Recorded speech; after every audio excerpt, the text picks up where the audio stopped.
पुत्र और पवित्र आत्मा के नाम पर। हे स्वर्गीय पिता, हम आपको धन्यवाद देते हैं, धन्यवाद दे रहे प्रभु, आपने आज भी हमको मौका दिया है आपका पवित्र वचन सुनने के लिए, सीखने के लिए और आत्मिक बढ़ोतरी करने के लिए। प्रभु धन्यवाद देते हैं कि आप हमसे कितना प्रेम करते हैं और इसी प्रेम की वजह से आपने अपने इकलौते पुत्र प्रभु यीशु को हमारे लिए इस पृथ्वी पर भेजा, जो बीज का रूप था। प्रभु धन्यवाद देते हैं प्रभु कि उन्होंने अपने प्राणों की बलि देकर हम सबको परिपूर्ण जीवन दिया है, अनंत जीवन दिया है।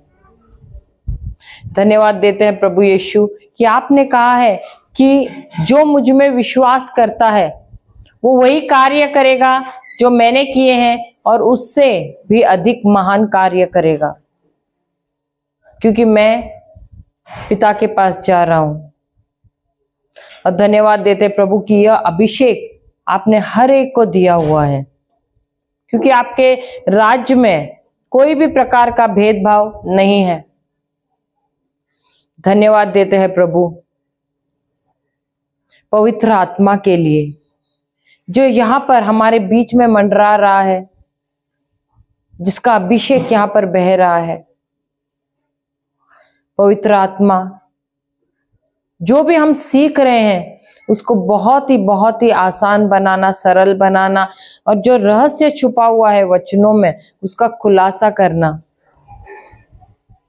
उसको बहुत ही इतना सरल करना जैसे कि एक छोटा बच्चा उसे कैसे दूध पिलाते हैं, उसी प्रकार हम भी यहाँ पर प्रभु समझना चाहते हैं, सीखना चाहते हैं आपके वचन के बारे में कि ये कार्य कैसे करता है।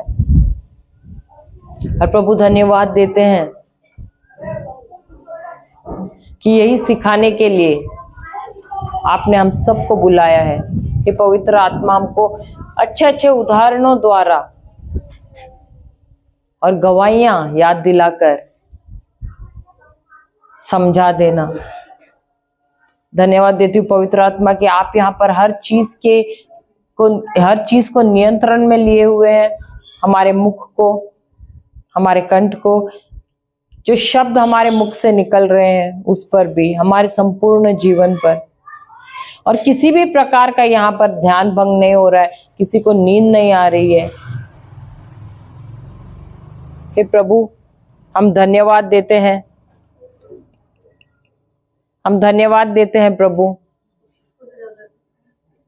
सब चीज के लिए। ये प्रार्थना हम करते हैं प्रभु यीशु के नाम से, आमेन, आमेन और आमेन। पिता, पुत्र और पवित्र आत्मा के नाम पर। हालेलुया, जय यीशु। हम जाते हैं पेत्रस का पहला पत्र,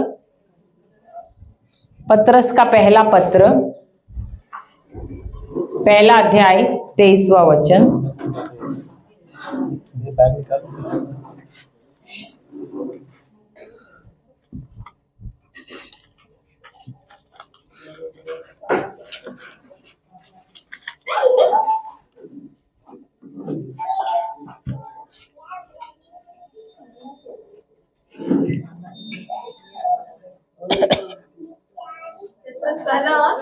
पहला अध्याय 23वां वचन, पहला पत्र पेत्रस का पहला अध्याय 23वां वचन। हाँ, 23वां वचन।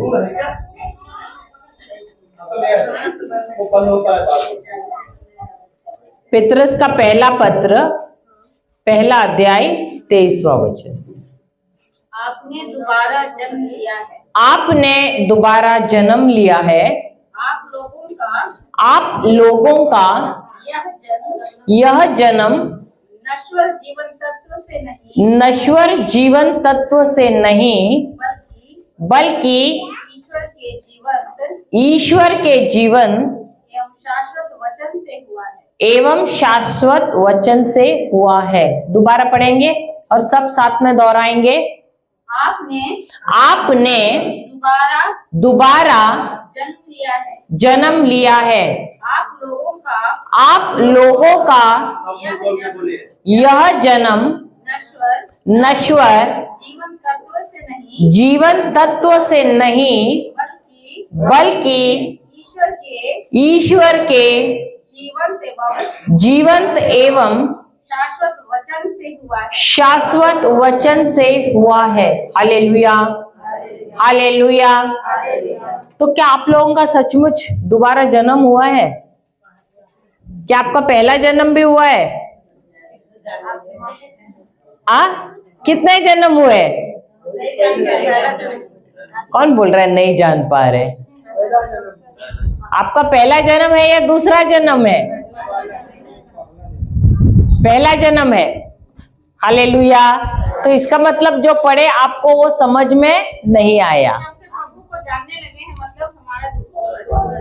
देखो वहां पर क्या दिया है, पहला जन्म आपका कैसे है? पहला जन्म कैसे हुआ है? सांसारिक यानी अपने माता पिता के द्वारा हुआ है। सही बात है। माँ ने अपना अंडा दिया, पिता ने अपना बीज दिया, उसके द्वारा हुआ हमारा जन्म। लेकिन ये वचन कहता है वो जो बीज था वो क्या था? किस प्रकार का बीज था? विनाशकारी बीज था, क्योंकि उसमें भ्रष्टाचार था। Hallelujah, hallelujah. अब जब आदम और एवा ने पाप किया, क्या पाप था? आज्ञा पालन नहीं किया। सही बात है। तो उसकी वजह से क्या हुआ? परमेश्वर के आज्ञा के खिलाफ गए तो क्या हुआ? उनके जीवन में क्या आया? मृत्यु आई और पाप आया। सही बात है। उसके बाद जो भी संतान उत्पन्न हुई वो सब पापी बने। ये हमने सीखा 2 दिन पहले। सही बात है। तो जो बीज के द्वारा वो संतान का जन्म हुआ है उसमें क्या था? भ्रष्टाचार था और वो विनाशकारी बीज था। Hallelujah, hallelujah. लेकिन जब हम आए प्रभु का वचन सुनने के लिए, तब क्या हुआ? हमारा दूसरा जन्म हुआ, यानी नए सिरे से जन्म हुआ, हमारा दोबारा जन्म हुआ। क्योंकि पहले जन्म में हमारा भले हमने जन्म लिया लेकिन हमारी आत्मा मरी हुई थी। किस लिए? आदम ने जो पाप किया था उसकी वजह से। लेकिन जब हमको परमेश्वर का वचन मिला, यहां पर क्या दिया है? ये वचन क्या है? ये वचन क्या है? ये वचन एक बीज के समान है। परमेश्वर का वचन क्या है? एक बीज के समान है। Hallelujah, hallelujah. जय यीशु। ये जो बीज है इसमें बहुत ही सामर्थ्य है। हम जाते हैं उत्पत्ति का नहीं, इब्रानियों 1 अध्याय 3 वचन। उससे पहले जाते हैं इब्रानियों का किताब 11वां अध्याय 3 वचन लेते हैं। इब्रानियों का किताब 11वां अध्याय 3 वचन। इब्रानियों 11:3। विश्वास द्वारा हम समझते हैं कि ईश्वर के शब्द द्वारा विश्व का निर्माण हुआ है और अदृश्य से दृश्य की उत्पत्ति हुई है। तो किससे निर्माण हुआ है? नहीं, विश्वास द्वारा हम जानते हैं दिया है, लेकिन किसकी? ईश्वर का शब्द। ईश्वर का शब्द क्या है? वो बीज है। जब परमेश्वर ने सृष्टि का निर्माण किया, क्या उन्होंने कोई भी चीज अपने हाथों से बनाई? उन्होंने शब्द बोला और शब्द के द्वारा ही, क्या ये शब्द बीज है? वचन कहता है कि ये शब्द बीज है। मार्कुस का सुसमाचार 4 अध्याय 14वां वचन कहता है कि परमेश्वर का वचन बीज है। आपको जाने की जरूरत नहीं, वहां आप लिख सकते हैं। मार्कुस का सुसमाचार 4 अध्याय 14वां वचन कहता है कि परमेश्वर का वचन बीज है, और ये बीज के द्वारा परमेश्वर ने सारी सृष्टि का निर्माण कर दिया है। अब ये जो बीज है, क्या ये दिखाई पड़ती है? नहीं दिखाई पड़ती है। ये बीज है अदृश्य बीज। क्या मेरे शब्द आपको नजर आ रहे हैं? नहीं आ रहे, लेकिन क्या ये शब्द अपना कार्य कर रहे हैं? क्या ये शब्द आपके हृदय में बोए जा रहे हैं? जा रहे हैं। जिस प्रकार एक किसान बीज जाकर जमीन में बोता है, उसी प्रकार हमारे शब्द, मेरे शब्द जो मैं बोल रही हूं, वो शब्द भी बीज के रूप में है जो आपके हृदय में बोए जा रहे हैं। Hallelujah, hallelujah. और ये वचन कहता है कि जो कुछ भी हमको दिखाई पड़ता है, वो चीजें कहां से आई है? अनदेखी चीजों से आई है। अब ये अनदेखी चीज क्या है? परमेश्वर का शब्द। क्योंकि जब परमेश्वर ने कोई शब्द बोला, उसी के अनुसार कार्य हुआ। Hallelujah, hallelujah. इस सृष्टि में जो कुछ भी आप देख रहे हैं, कहां से आया है? अनदेखी दुनिया से आया है, आध्यात्मिक दुनिया से आया है। Hallelujah, hallelujah.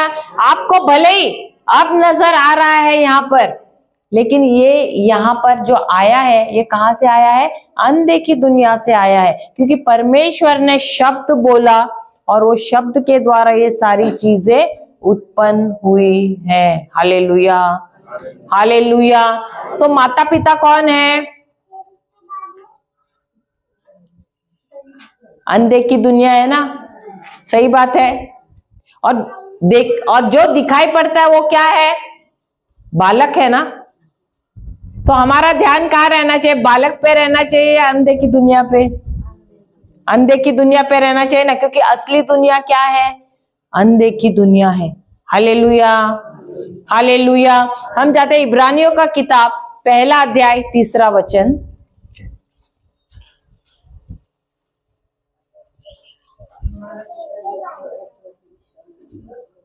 इब्रानियों का पुस्तक 1 अध्याय 3 वचन। वह पुत्र अपने पिता की महिमा का, अपने पिता के महिमा का प्रतिबिंब और उसके तत्व का प्रतिरूप है।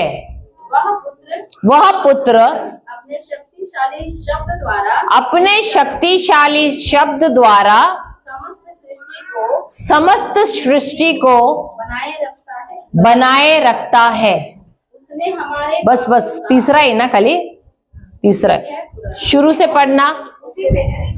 उसी में, अच्छा। उसने हमारे पापों का प्रायश्चित किया, और अब वह सर्वशक्तिमान ईश्वर के दाहिने विराजमान है। सिर्फ तीसरा वाला पढ़ना था, चौथा नहीं। बराबर नहीं, इतना लंबा दिया। Hallelujah, hallelujah. दोबारा पढ़ना। वह पुत्र अपने पिता की महिमा का प्रतिबिंब और उसके तत्व का प्रतिरूप है। कौन? प्रभु यीशु। किसका प्रतिबिंब है? अपने पिता का है। क्या अगर हम प्रभु यीशु को देखते हैं, क्या हम जानते हैं कि परमेश्वर का स्वभाव कैसा है? हाँ या नहीं? देखो, जब हम पुराना नियम पढ़ते हैं, हमको ऐसे लगता है कि पिता परमेश्वर कितने क्रूर थे। सही बात है, क्योंकि इतनी घटनाएं हमने पढ़ी हैं उसमें। सही बात है, ऐसे लगता है कि बहुत निर्दयी हैं। लेकिन जब हम नए नियम में प्रभु यीशु के बारे में हम पढ़ रहे हैं तो हम जानते हैं कि वह किसका प्रतिबिंब है, अपने पिता का। क्योंकि प्रभु यीशु क्या कहते हैं, यदि तुमने मुझे देखा है तो तुमने किसको देखा है, अब मेरे पिता को देखा है। तो इसका मतलब है जिस प्रकार वो प्रेमल है उसके पिता भी वैसे ही प्रेमल है। इसीलिए ये वचन कहता है पुत्र किसका प्रतिबिंब है, पिता का प्रतिबिंब है। उसका स्वभाव भी जो है उसका पिता का स्वभाव है। तो इसका मतलब है अगर प्रभु यीशु प्रेमल है तो उसके पिता भी प्रेमल है। Hallelujah, hallelujah. उसके आगे, वह पुत्र अपने शक्तिशाली शब्द द्वारा समस्त सृष्टि को बनाए रखता है। किससे बनाए रखता है, अपने शक्तिशाली शब्द द्वारा। Hallelujah, hallelujah. इंग्लिश में क्या दिया है, किसी के पास इंग्लिश बाइबल है? एक मिनट, इंग्लिश में से पढ़ना। हिब्रूज 1:3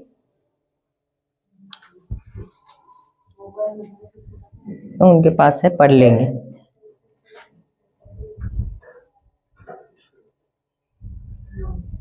मेरे ख्याल से वो ट्रांसलेशन में थोड़ा सा गड़बड़ है उधर। इब्रानियों 1:3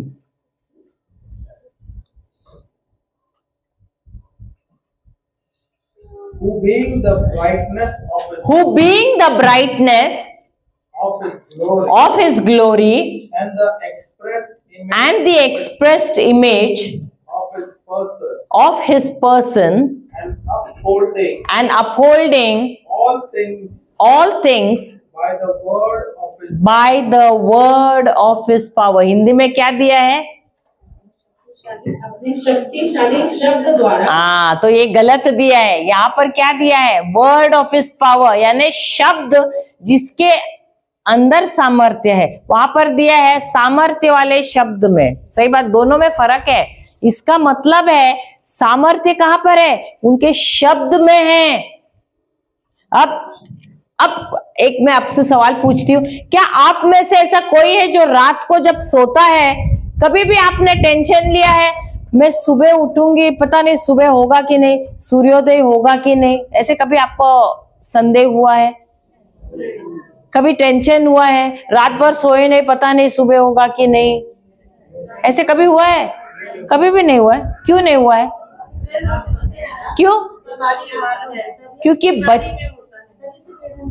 नहीं, वो तो आपको लगता होगा बीमारी में मैं उठूंगी कि नहीं, लेकिन सुबह होगा कि नहीं कभी हाँ, वो सुबह होगा कि नहीं ये सवाल नहीं, हम उठेंगे कि नहीं वो सवाल भले होगा। सही बात है, लेकिन सुबह होगा कि नहीं ये कभी किसी ने ये किया है, डाउट किया है? या कभी ऐसे सुबह हुआ तो अरे आज रात होगी कि नहीं, ऐसे कभी किसी ने डाउट किया है क्या? नहीं। क्यों नहीं किया है? क्योंकि आप बचपन से लेकर आप इतने बड़े हुए, कभी भी ऐसा मौका नहीं आया कि रात नहीं हुई हो या सुबह नहीं हुआ हो। रोज आप देखते हैं रात, भले समय थोड़ा ऊपर नीचे हो जाता है सूर्यास्त होने के लिए या सुबह होने के लिए, टाइम बदलता है। जैसे गर्मियों में हम देखते हैं कि दिन लंबा है, रात छोटी है, उसकी वजह से सूर्यास्त भी लेट हो जाता है, लेकिन सुबह भी होता है और रात भी होता ही है। सही बात है। तो ये क्यों होता है? क्योंकि जो भी परमेश्वर ने बनाया है अपने शब्द के द्वारा बनाया है। उन्होंने प्रारंभ में ये पृथ्वी को बनाया, उन्होंने सूर्य को बनाया, चंद्र को बनाया, सारी चीजें उन्होंने बनाई है।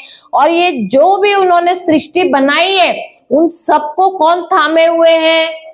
उनका वही शब्द जो सामर्थ्य वाला है।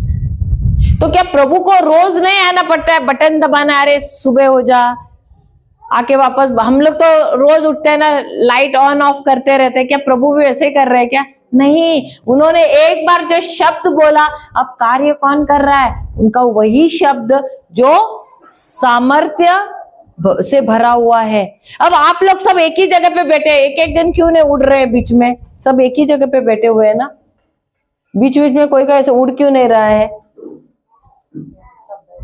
सब तो एक ही जगह पे बैठे हैं ना, क्योंकि परमेश्वर ने अपने शब्द द्वारा गुरुत्वाकर्षण शक्ति बनाई है, जिसके द्वारा सब ऐसे वो शक्ति जो है परमेश्वर के मुंह से जो निकली हुई जो सामर्थ्य वाली शक्ति है वो उनको पकड़े हुए है। तो उनके शब्द में कितना सामर्थ्य है, वो शब्द जो है इतना सामर्थ्य वाला है कि सारे चीजों को इस शब्द ने पकड़ा हुआ है। इसलिए कोई भी चीज यहाँ वहां नहीं जाता है। क्या तारा है, अभी सुबह आप रात को तारे देखते दूसरे दिन के गिर जाते हैं क्या?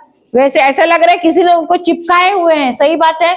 और ये तारे हिलते भी नहीं है, वही के वही होते हैं। ये पृथ्वी जो है वो गोल जाती है, घूमती है, और वही उसके वजह से भले वो चंद्र और वो सूरज एक ही जगह पे है, लेकिन ये पृथ्वी घूमने की वजह से हमको ऐसा लगता है शायद अभी सुबह हुआ तो चंद्र है वो निकल गया है। नहीं, चंद्र भी वहीं पर है, हिलता नहीं है। क्यों? क्योंकि उनका जो शब्द है उस शब्द में इतना सामर्थ्य है कि जब उन्होंने कहा सूरज को वहीं पे रहना, जब उन्होंने कहा चंद्र को वहीं रहना, लेकिन अपना अपना काम तुम करना, तो उस समय से अब तक भी और ये संसार का अंत होने तक भी ये सारी चीजें अपना अपना काम समय समय पर करते हैं, और प्रभु को उनको बोलने की जरूरत नहीं पड़ती है। लेकिन ये सारी चीजें अपने अपने समय पे अपना अपना काम कर रहे हैं। लेकिन मनुष्य ऐसा व्यक्ति है जिसको सब चीजें बोलनी पड़ती है। सही बात है, हाँ या नहीं? सही बात है। और उल्टा मनुष्य, उनकी जो सारी सृष्टि है उसमें सबसे मुख्य रचना है, उसके बावजूद भी हम देखते हैं जो सारी दूसरी जो चीजें हैं वो सब अपना काम अपने अपने समय पर और सही समय पर सही तरीके से कार्य कर रही हैं, और वो जैसे उन्होंने कहा है उसी के अनुसार ही चलते हैं, उसी नियम से भी चलते हैं। हालेलुया। उनको बार बार बताना नहीं पड़ता है। जो प्रारंभ में परमेश्वर ने किया वो अब तक वैसा ही वो कार्य कर रहा है। Hallelujah, hallelujah. वही ये वचन कहता है, दोबारा पढ़ेंगे इब्रानियों 1:3। अब समझ के पढ़ेंगे। वह पुत्र अपने पिता की महिमा का अपने पिता के महिमा का प्रतिबिंब और उसके तत्व का प्रतिरूप है। वह पुत्र अपने शक्तिशाली शब्द द्वारा समस्त सृष्टि को बनाए रखता है। इसका मतलब उनका जो शब्द जो सामर्थ्य से भरा हुआ है, सारी सृष्टि को पकड़े हुए है, इस पृथ्वी को तक पकड़ा हुआ है। ये पृथ्वी भी हिलती नहीं है, ऐसे ऐसे एक ही जगह पे खड़ी है और वो घूम रही है। Hallelujah, hallelujah. जैसा उनके मुंह से शब्द निकला उसी शब्द के अनुसार, उस शब्द में जो नियम है, देखो प्रभु का शब्द जो है वो नियम है, और उसी के अनुसार हर एक सृष्टि में जो कुछ भी है उसके अनुसार ही कार्य करता है। और यही शब्द क्या है? यही शब्द, हम दोबारा जाते हैं 1 पेत्रस 1 अध्याय 23वां वचन क्या कह रहा है? यही शब्द क्या है? ये शब्द है बीज। कौन सा, किस प्रकार का बीज है? वो अविनाशी बीज है। Hallelujah, hallelujah. दोबारा पढ़ना उसको, 1 पेत्रस 1 अध्याय 23वां वचन। आपने दोबारा जन्म लिया है। आप लोगों का यह जन्म नश्वर जीवन तत्व से नहीं बल्कि ईश्वर के जीवन एवं शाश्वत वचन से हुआ है। अब जब आप बीज को देखते, देखो परमेश्वर का वचन किसके जैसे है? बीज के समान है। बीज के साथ तुलना की है। हमारे शब्द भी बीज के जैसे हैं, परमेश्वर का शब्द भी बीज के समान है। Hallelujah, hallelujah. तो हम जब उत्पत्ति के ग्रंथ में देखते हैं, परमेश्वर ने जो कुछ भी वहां पर सृष्टि का निर्माण किया है, क्या उन्होंने कोई भी चीज को अपने हाथों से बनाया है? उन्होंने कैसे बनाया है? शब्द के ही द्वारा। उन्होंने मुंह खोला और उन्होंने शब्द बोला। आप देखोगे तो हर सृष्टि बनाई है तो वहां लिखा है परमेश्वर ने कहा, परमेश्वर ने कहा, परमेश्वर ने कहा। हालेलुया, हालेलुया, जय यीशु, जय यीशु। तो परमेश्वर ने हर एक चीज का निर्माण शब्द बोलकर कहा और ये शब्द है बीज। हालेलुया। जब परमेश्वर ने, हम देखते हैं अगर ये परमेश्वर का शब्द बीज है तो क्या जरूरी नहीं है ये शब्द? क्यों? अब ये परमेश्वर के शब्द को बीज क्यों कहा है? क्योंकि ये बीज के समान ही कार्य करता है। Hallelujah, hallelujah. जिस प्रकार परमेश्वर के राज्य में उनका शब्द है, उसकी जरूरत है, उसी प्रकार हमारे जीवन में भी हमको कुछ भी करना है तो हमको बीज बोना पड़ता है कि नहीं? अगर आप हमको फसल चाहिए तो हमको भी तो बीज बोना ही पड़ता है कि नहीं? अगर आपको फसल चाहिए तो आपको बीज बोना है कि नहीं? सही बात है। उसी प्रकार परमेश्वर के राज्य में भी बीज बोना जरूरी होता है। अब हम देखते हैं कि अब्राहम के जीवन में जब परमेश्वर आए और उनसे कहा कि अब्राहम, मैंने तुम्हें राष्ट्र का पिता बनाया है, तो इसका यह मतलब है कि परमेश्वर ने उठाकर उनके गोद में एक बच्चे को डाला? डाला क्या बच्चे को? क्या किया उन्होंने? उन्होंने उनको एक बीज दिया। देखो, बहुत जरूरी है समझना कि जब हमको बीज मिलता है उस बीज के साथ हमको क्या करना है। सही बात है। क्योंकि हमको इसकी समझ नहीं है, हम क्या चाहते हैं कि कोई तो आए और हमारे ऊपर हाथ रखे, प्रार्थना करे, हमारे जीवन में चमत्कार आ जाए, हमारे जीवन में हमको चंगाई मिल जाए, हमारे जीवन में महान महान कार्य हो जाए। सही बात है, सही बात है।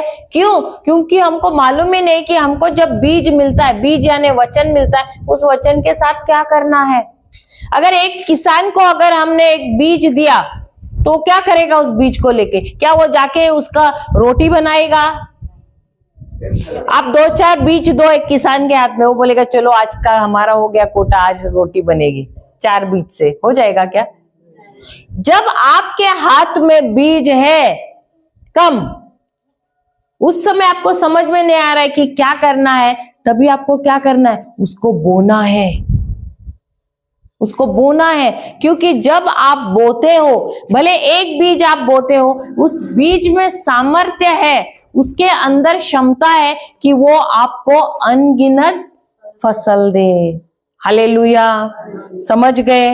अगर आपको फसल की जरूरत है तो आपको बीज बोना आना चाहिए। हालेलुया, और बीज बोना जरूरी है। उसी प्रकार जब परमेश्वर ने अब्राहम से कहा कि मैंने तुम्हें राष्ट्र का पिता बनाया है, तो उन्होंने उनको रेडीमेड बच्चा लाके नहीं दिया। देखो, अब्राहम को भी ये बात समझा नहीं, इसीलिए उसको 25 साल लगा बच्चा होने के लिए। सही बात है, सही बात है। क्योंकि जब उन्होंने उनको बीज दिया, उसने लिया जेब में डाल दिया। हम भी वैसे ही करते हैं ना, वचन मिलता है, किताब में लिखते हैं, किताब शुम हो जाता है कि नहीं? क्योंकि हमको समझ में नहीं आता क्या करना है। अभी सबने नोट्स तो लिखे हैं, अभी आगे चल के पता नहीं बीज कहाँ जाएगा, अलमारी में, संदूक में, टेबल पे, या आपके हृदय में, या आपको पता है। सही बात है, सही बात है। तो ये बीज जो हमको मिल रहा है वो कहाँ रखना है हमको, ये हमको पता चलना चाहिए। अगर मुझे फसल चाहिए तो ये बीज को मुझे बोना आना चाहिए। Hallelujah, hallelujah. अब अब्राहम भी बीज लेके घूम रहा था 25 साल। देखो, जब परमेश्वर ने शब्द दिया, क्या परमेश्वर मनुष्य है झूठ बोलने के लिए? वचन कहता है नहीं, परमेश्वर मनुष्य नहीं है। मनुष्य झूठ बोलेगा, लेकिन परमेश्वर कभी भी झूठ नहीं बोलेगा। परमेश्वर ने उसको वादा दिया, उसको शब्द दिया, उसको बीज दिया, लेकिन उसको समझा नहीं, इसलिए जेब में डाल के घूम रहा था। और उसको संतान नहीं प्राप्त हुई। हालेलुया, हालेलुया, जय यीशु, जय यीशु। क्या परमेश्वर माता मरियम के पास भी गया था बीज लेके, दूत के हाथ में भेजा था बीज? Hallelujah, hallelujah, hallelujah. सब चौंक के देख रहे हैं एक दूसरे को। दिया था कि नहीं? दिया था, दिया था। अच्छा, अभी प्रभु यीशु को जन्म लेने में कितने साल लगे? 4000 साल लगे ना? सही बात है, इतने साल हुए, बहुत साल लगे ना उनको, हाँ या नहीं? अभी आदम और एवा की रचना की परमेश्वर ने, क्या हुआ? उन्होंने आज्ञा का पालन नहीं किया। अब जब आदम को बनाया परमेश्वर ने, कैसे बनाया?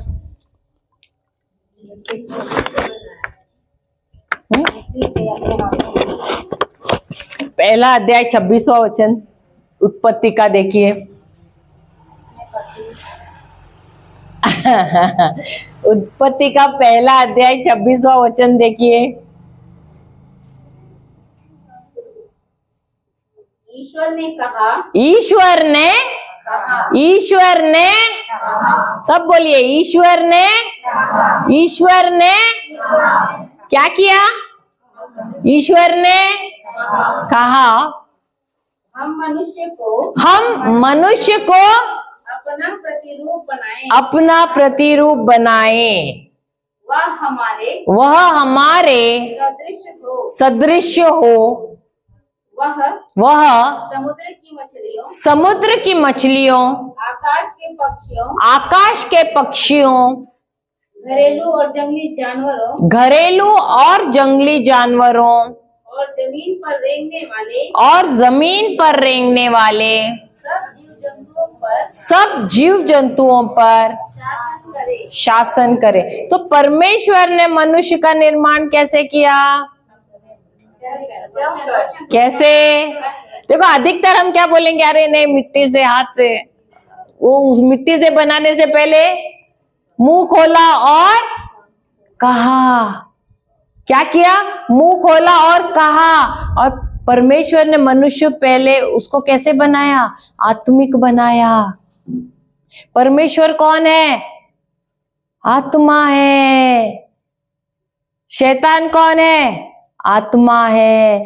देवदूत कौन है? आत्मा है। और हम भी कौन है? आत्मा ही है। तो जब परमेश्वर ने मनुष्य को बनाया, परमेश्वर ने उसको आत्मा में बनाया। और कैसे बनाया? मुंह खोला और कहा।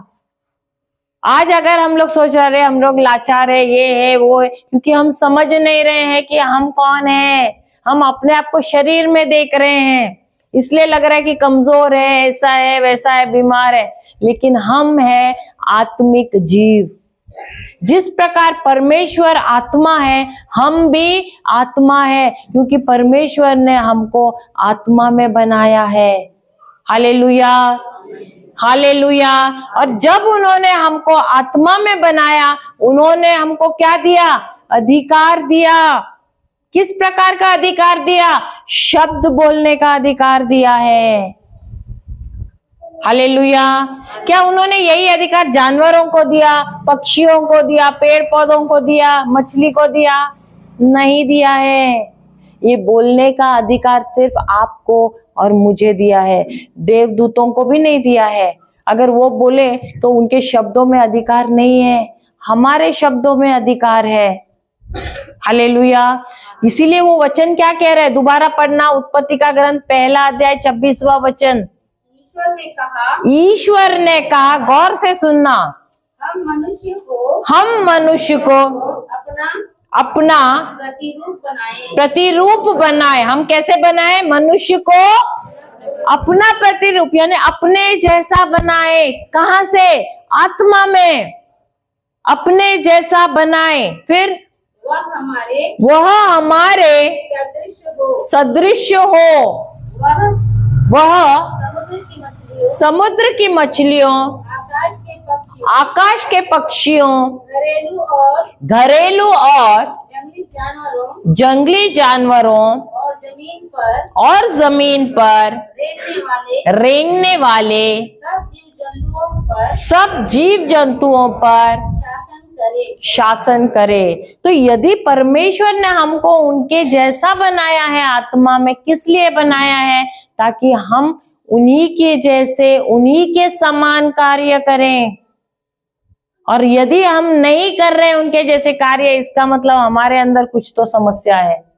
हमको समझा नहीं है प्रभु क्या हमसे कहना चाह रहे हैं। क्योंकि यदि वो कह रहे हैं कि तुमको राज करना है, हमको एक दूसरे के ऊपर राज नहीं करना है, ये जो सृष्टि बनाया है उसके ऊपर राज करना है। और कैसे करना है? अपने शब्दों के द्वारा करना है। हालेलुया। जिस प्रकार परमेश्वर ने यहाँ पर शब्द बोले और उन्होंने सारी चीजों का निर्माण किया, सारी चीजों को, अब सारी चीजें किसकी भाषा सुनते हैं? शब्दों की। सारी सृष्टि भी जो है शब्दों की भाषा ही सुनती है। हालेलुया। मुझे याद है हमारे बाइबल क्लास में एक व्यक्ति आते थे, बुजुर्ग आते थे, और वो कहने लगे कि उनका एक फार्म हाउस है, यानी एक ऐसे खेत है, उसमें उन्होंने मुंबई में, मुंबई से थोड़ा बाहर है, वहां पर एक घर बांधा हुआ है, वहीं पर रहते हैं छुट्टियों में और सब। नहीं, वो वहीं पर रहते थे, बेटी के घर पे आते थे वो कभी कभार। तो कहने लगे एक दिन वो ऑटो से जा रहे थे और कच्चा रास्ता था, तो अचानक जो रिक्शा वाला है, ऑटो वाला, उसने रोकी गाड़ी। तो उसने पूछा अरे क्यों रोका? तो कहने लगे नहीं देखो सामने नाग है, और वो फन फैलाए ऐसे ही खड़ा है नाग। तो वो डर गया और उसने रोक दिया। तो बोला अरे क्या हुआ, आगे लेके जाना? तो बोला नहीं नहीं नहीं, वो काटेगा हमको। तो ये उतरे, और वो बुजुर्ग है ना, वो उतरे और जोर से कहने लगे प्रभु यीशु के नाम से हट जाए यहाँ से। और जैसे उसके मुंह से शब्द निकला, वो सर सर सर सर करके नाग वहां से निकल गया। तो प्रभु ने हमको कैसे बनाया है? ये सारी चीजों पर, सारी जो सृष्टि है उस पर अधिकार जमाने के लिए। अभी कुत्ता आता है तो कुत्ता भागता है या हम भागते हैं उसको देख के? कुत्ता हमको देख के भागते हैं क्या हम कुत्ते को देख के भागते हैं? हम भागते हैं ना। लेकिन क्या उसी कुत्ते के ऊपर हम अधिकार ले सकते हैं? ले सकते हैं। चूहे के ऊपर, चूहे को भी देख के हम पलंग के ऊपर चढ़ जाते हैं। सही बात है। हाँ, छिपकली यहाँ है लेकिन हम घर के बाहर दौड़ जाते हैं। सही बात है, होता है कि नहीं? लेकिन इन सारी चीजों पर परमेश्वर ने हमको शब्दों द्वारा अधिकार लेने को सिखाया है, कहा है हमको। हालेलुया, हालेलुया, जय यीशु। तो ये जो शब्द है, ये शब्द क्या है? बीज का कार्य करती है। तो हमारे जीवन में जब समस्याएं आती हैं, क्या हम इन्हीं शब्दों का इस्तेमाल करते हैं? ये बीज को बोते हैं अपने ही जीवन में। समझ में आ रहा है कि नहीं? सब देख रहे हैं ऐसे टुकुर टुकुर। बोना चाहिए लेकिन बोते नहीं है। सही बात है। अगर आप खेत में आपके जाओ तो आप बोलोगे हाँ बोना चाहिए। खड़े रहते हो क्या सोच के? या आप लेते हो बीज और आप बोते हो ना? सही बात है। अब्राहम भी वही कर रहा था, 25 साल से सोच रहा था बोना चाहिए, लेकिन कहाँ बोना है मालूम नहीं था। सही बात है, सही बात है। इसलिए एक बार उसने क्या किया, सोचा कि हगार के साथ रिश्ता करके संतान उत्पन्न करे। सही बात है। तो गलत खेत में गया। हालेलुया, हालेलुया, जय यीशु, जय यीशु, हालेलुया। कौन सा वचन था? हाँ, 1:26। तो परमेश्वर ने क्या किया है? हमको, हम सबको बीज दिया है।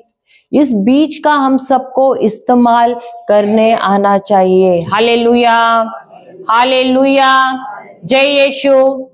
क्या परमेश्वर ने बीज लेकर देवदूत इब्राइल को माता मरियम के पास भेजा था? भेजा था। अब मैं आपसे इससे पहले पूछ रही थी कि 4000 साल हुए ईसा मसीह को इस पृथ्वी पर आने के लिए। क्यों ऐसे हुआ? क्यों हुआ? क्योंकि पहले मनुष्य को परमेश्वर ने कैसे बनाया? मैंने कहा कैसे? अपना कैसे बनाया? शब्द के द्वारा बनाया। और जब उन्होंने शब्द के द्वारा बनाया, आदम और एवा ने क्या किया? उनको निर्देश जब परमेश्वर ने दिया, वो तो राज कर रहे थे, सही बात है। और जब उन्होंने आज्ञा का पालन नहीं किया, जो परमेश्वर ने उनको दिया था वो सारे वो अधिकार और सामर्थ्य वे गवा बैठे। किसको सौंप दिया उन्होंने? शैतान को। अब राज कौन करने लगा पृथ्वी पर? आदम एवा या शैतान?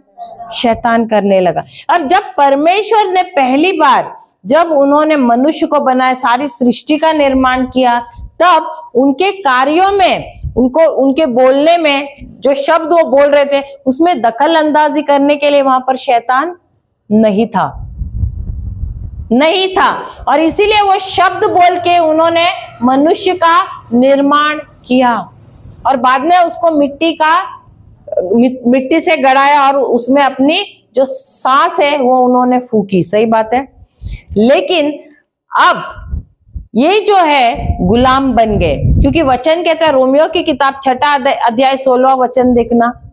रोमियो की किताब 6 अध्याय 16 वचन क्या कहता है?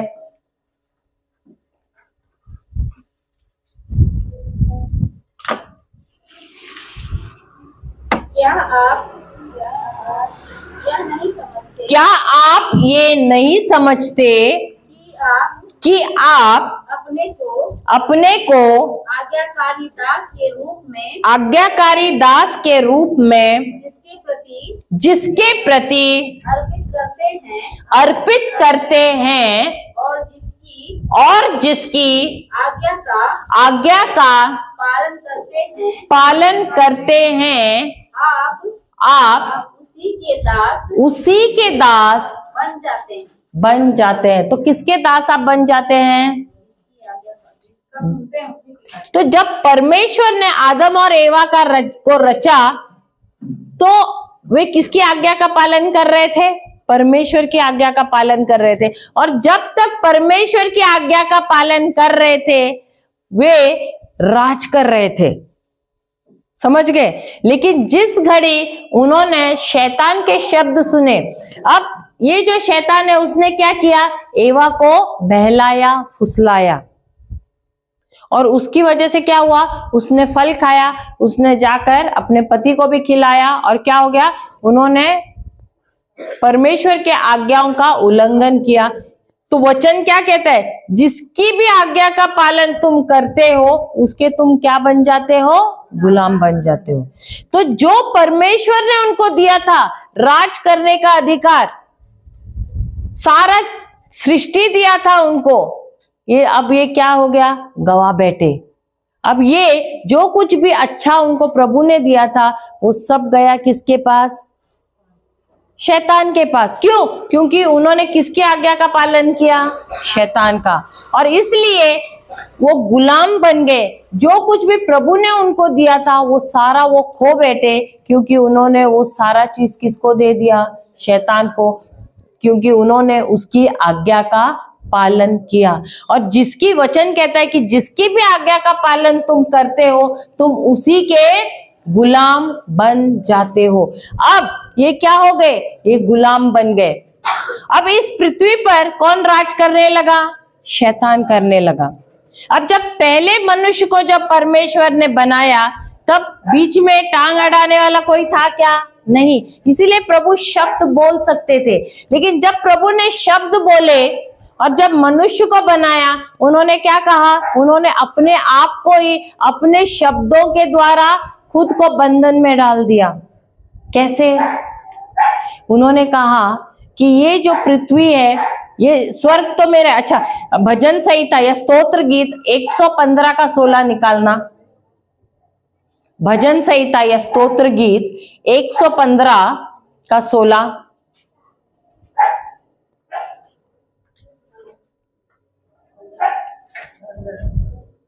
स्वर्ग स्वर्ग प्रभु का स्वर्ग है, प्रभु का स्वर्ग है, किंतु किंतु उसने पृथ्वी मनुष्य को प्रदान की है।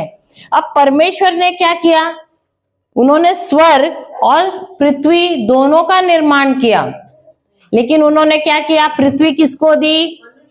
मनुष्य को दी। और खुद ने अपने ही शब्दों के द्वारा अपने आप को क्या किया? बांध लिया। अपने ही शब्दों द्वारा उन्होंने नियम बनाया। उन्होंने कहा स्वर्ग में मेरे लिए रखता हूं। देखो, पृथ्वी भी परमेश्वर की ही है, ऐसे नहीं कि नहीं है, लेकिन उन्होंने कहा कि यहाँ पर मैं तुम्हें राज करने के लिए देता हूं, तुम निर्णय लेना, तुम यहाँ पर राज करना, तो मैं यहाँ पर दखल अंदाजी नहीं करूंगा। तो परमेश्वर ने खुद के शब्द से ही क्या किया? अपने आप को बांध लिया। Hallelujah, hallelujah. क्योंकि उन्होंने, देखो अभी ये कैसे है, मैं उदाहरण देती हूँ। जैसे कि समझो ये घर आपने बांध लिया, ओके, और आपने बांधने के बाद फिर आपने कहा इस बहन से, सुरेखा से कहा, ये लो, ये सारे मेरे कागजात है, ये चाबी भी है घर की, अब ये तुम्हारे लिए रख देना, ठीक है। अब जब आपने कागजात और चाबी इसको दे दी, अभी आपका घर रहा क्या? उनका रहा। अभी आपको अगर अंदर आना है या कुछ करना है, या समझो आपको स्टूल चाहिए अंदर से या कुर्सी चाहिए, तो आपको आके उनसे परमिशन मांगना है कि नहीं? या आप आके ऐसे ही लोगे, नहीं ये तो मेरा ही था? नहीं, आपका था, लेकिन आपने क्या किया? इनको दे दिया। सही बात है। तो उसी प्रकार हो गया, परमेश्वर ने स्वर्ग और पृथ्वी दोनों बनाया, लेकिन उन्होंने क्या कहा? स्वर्ग में मेरे लिए रखता हूं और पृथ्वी किसको दे रहा हूं? तुझे दे रहा हूं, तू राज करना यहाँ पर। और परमेश्वर ने खुद के शब्द से ही क्या किया? अपने आप को बंधन में डाला। तो आप चाहते हुए भी, अगर वो इंसान को देख भी रहे, आदम और एवा गलत निर्णय भी ले रहे हैं, तो भी उनको रोक नहीं सकते हैं, क्योंकि ये सामर्थ्य उन्होंने उनको दिया है, ये अधिकार उन्होंने उनको दिया है। समझ गए? समझ गए? इसलिए आप भी, आज भी अगर आप देख रहे हैं अपने जीवन में गलत हो रहा है, आप बोल रहे, अरे प्रभु क्या आप आंख बंद करके बैठे हैं, आप कुछ भी नहीं कर रहे हो, बोलते हैं कि नहीं? बोलते हैं कि नहीं? तो प्रभु कुछ नहीं कर सकता है। क्यों? क्योंकि यहाँ पर अधिकार उन्होंने आपको दिया है। अगर वो यहाँ पर आए और उन्होंने निर्णय लिया, आपके जीवन में कुछ किया, तो इसका मतलब है कि वो खुद के शब्द को ही क्या कर रहे? काट रहे हैं। Hallelujah, hallelujah. स्तोत्र गीत 89 का 34 लेना। 89 को क्या बोलेंगे? 89 का 34 पढ़ना। मैं आपको ये वचन क्यों दे रही हूं? क्योंकि आपको शायद ये सब आपने पहले सुना नहीं है शायद, इसीलिए आपको समझना चाहिए कि देखो, सुनिए, 89 का 34 मैं आपको ये सब क्यों बता रही हूँ, ये बेसिक आपको बता रही हूँ, क्योंकि अधिकतर हमको ऐसा लग रहा है परमेश्वर कितना क्रूर है, कितना संग दिल है, कितना कठोर दिल है, हम इतना प्रार्थना कर रहे हैं लेकिन हमारे प्रार्थना का उत्तर नहीं दे रहा है। होता है कि नहीं? हमको कई साल से हम प्रार्थना कर रहे हैं लेकिन प्रभु उत्तर नहीं दे रहे हैं। अब हम सीखेंगे क्यों नहीं दे रहे हैं। पढ़ना अभी। किंतु दाऊद के लिए, अरे बाप रे, ये भी आपका गलत है क्या? 84, 34, 34, 35 देखना। ये उसमें नेक्स्ट लाइन है, मेरी प्रतिज्ञा। हाँ, 35, 30 इंग्लिश में 34। सेकंड लाइन, अच्छा, सेकेंड लाइन, हाँ वहां से ही पढ़ना है। ये किंतु दाऊद के लिए मेरा प्रेम चिरस्थायी है, मेरी प्रतिज्ञा सदा बनी रहेगी। सदा बनी रहेगी। 35 में है, मैं अपनी प्रतिज्ञा भंग नहीं करूंगा। हाँ, 35 वाला है, मैं अपनी प्रतिज्ञा भंग नहीं करूंगा। अपने मुख से निकला वचन, अपने मुख से निकला वचन नहीं बदलूंगा। इसका मतलब प्रभु कहते हैं कि जो शब्द मैंने बोला है वो क्या होता है? नियम हो जाता है। और नियम हो जाता है तो वो खुद चाहते हुए भी उस नियम को तोड़ नहीं सकते हैं। समझ गए? भले हम मनुष्य हम तोड़ते हैं अपने शब्द को, लेकिन परमेश्वर अपने शब्द को बिल्कुल नहीं तोड़ते हैं। इसीलिए हम देखते हैं कभी कभी हमारे जीवन में हम ऐसे घोर संकट में पड़े क्योंकि हमने गलत निर्णय लिए हैं। लेकिन प्रभु देखते हुए भी या चाहते हुए भी, भले हमसे कितना भी प्रेम करते हैं, लेकिन हमको उस समस्या से क्यों नहीं निकाल सकते? क्योंकि निर्णय हमने लिया है, हमको लेना है निर्णय। तो वो चाहते हुए भी हमको वहां पर बचाने को नहीं आ सकते हैं, क्योंकि उन्होंने कहा है यहाँ पर निर्णय लेने का अधिकार, यहाँ पर राज करने का अधिकार मैंने तुमको दिया है। समझ गए? लेकिन एक बात हम ये नहीं समझते हैं कि भले हमको निर्णय देने का अधिकार, लेने का अधिकार दिया है और हम निर्णय लेते भी है, अगर सही निर्णय लिया तो उसका जो परिणाम है सही रहता है। लेकिन जब हम गलत निर्णय लेते हैं हमारे जीवन में, उस गलत निर्णय का भी परिणाम गलत ही होता है। तो एक बार मैंने गलत निर्णय लिया तो उसका परिणाम जो है उसका मैं चुन नहीं सकती हूँ। क्यों? क्योंकि जैसा निर्णय लिया है वैसा ही परिणाम होगा। समझ गए? अगर मैंने गलत परिणाम लिया तो उसका परिणाम क्या होगा? गलत होगा। लेकिन हम चाहते हैं कि जब हमने गलत निर्णय लिया है तो परिणाम सही होना चाहिए। सही बात है? हम सबको निर्णय लेने का अधिकार परमेश्वर ने दिया है, लेकिन जो परिणाम है, जो परिणाम उस निर्णय से आने वाला है, उसको हम नहीं चुन सकते हैं। समझ गए? समझ गए? अभी मैं आपको उदाहरण देती हूँ। अभी यहाँ पर एक कुआं है। आप कुएं के पास जाके खड़े रहोगे और बोलोगे मैं इसमें कूदूंगी, क्या प्रभु आके आपका जान बचा सकता है? क्या आप कूदोगे उसके बाद? नहीं। अगर ये ऊंची मंजिल है, ऊपर से मैं बोलूंगी प्रभु आप मुझसे प्रेम करते तो मुझे बचाओ, मैं कूदूंगी, लेकिन आपको बचाने के लिए प्रभु गुरुत्वाकर्षण शक्ति तो चेंज नहीं कर सकते, क्योंकि आपको अकेले को बचाना है तो बाकी कितने हजारों करोड़ों लोग मर जाएंगे अगर उन्होंने गुरुत्वाकर्षण शक्ति को बदला तो, नियम को बदला तो। सही बात है? सही बात समझ रहे हैं? तो प्रभु आप लोगों को समझ रहा है कि नहीं? मैं जो बता रही हूँ सबको समझ रहा है? देखो, हम सबको परमेश्वर ने निर्णय लेने का अधिकार दिया है, लेकिन उस निर्णय से जो परिणाम आने वाला है उसका अधिकार हमारे पास नहीं है उसको तय करने का। समझ गए? जो हमने निर्णय लिया है उसी के अनुसार परिणाम हमको मिलेगा, भले वो सही निर्णय लिया है या गलत निर्णय लिया है। सही लिया रहेगा तो आपको सही परिणाम मिलेगा, लेकिन गलत निर्णय लेने के बाद अगर आप भोग रहे हो अभी, तो आप बोलोगे प्रभु ऐसे क्यों, आप क्यों नहीं आए मुझे बचाने के लिए? प्रभु कुछ नहीं कर सकते। क्यों? क्योंकि निर्णय आपने लिया है, तो वो निर्णय बाद में बदल नहीं सकते हैं। समझ गए? इसीलिए प्रभु ने कहा है कि ये पृथ्वी भले मैंने आपको दिया है, संभाल के निर्णय लेना। जो कुछ कर रहे हो सोच समझ के करना, क्योंकि एक बार तुमने निर्णय लिया है, वो निर्णय एक बीज के समान ही है। अभी आपने तय किया कि आपको टमाटर चाहिए और आपने टमाटर का बीज डाला, फिर बाद में आप बोलते हैं नहीं मुझे अभी टमाटर नहीं चाहिए, मुझे कद्दू चाहिए, तो कद्दू होगा क्या? नहीं। आप उपवास रखेंगे 40 दिन तो होगा क्या चाचा जी? अरे आप उपवास रख रहे हैं 80 दिन का, आप नवीना भी कर रहे हैं, नहीं होगा।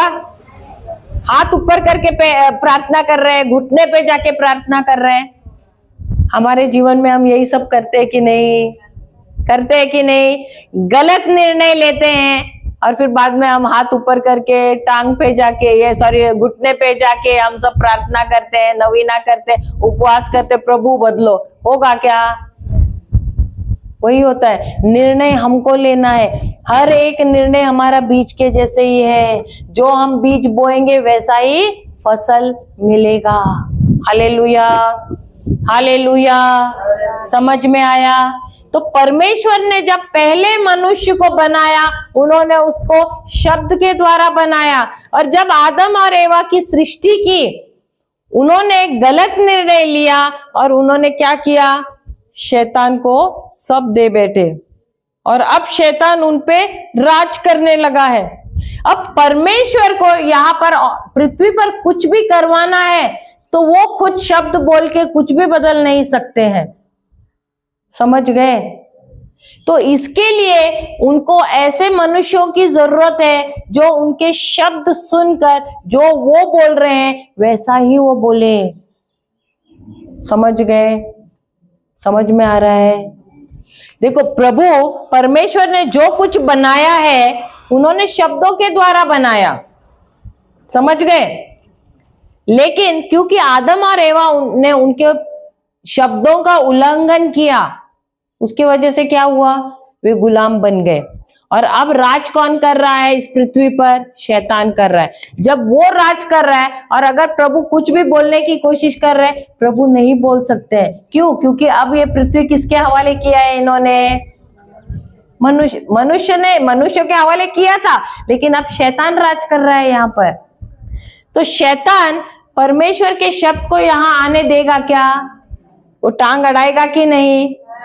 सही बात है। और हर कोई मनुष्य के पास जब प्रभु बोल भी रहा है तो वो मनुष्य डर रहा है या तो वो संदेह कर रहा है और इसकी वजह से वो परमेश्वर का शब्द नहीं बोल पा रहा है। हालेलुया। इसीलिए परमेश्वर को 4000 साल लगे प्रभु यीशु को इस पृथ्वी पर भेजने के लिए। Hallelujah, hallelujah. प्रभु यीशु के जन्म होने में 4000 साल गए, क्योंकि परमेश्वर को अगर दूसरे मनुष्य को भेजना है, दूसरा आदम कौन है? प्रभु यीशु है।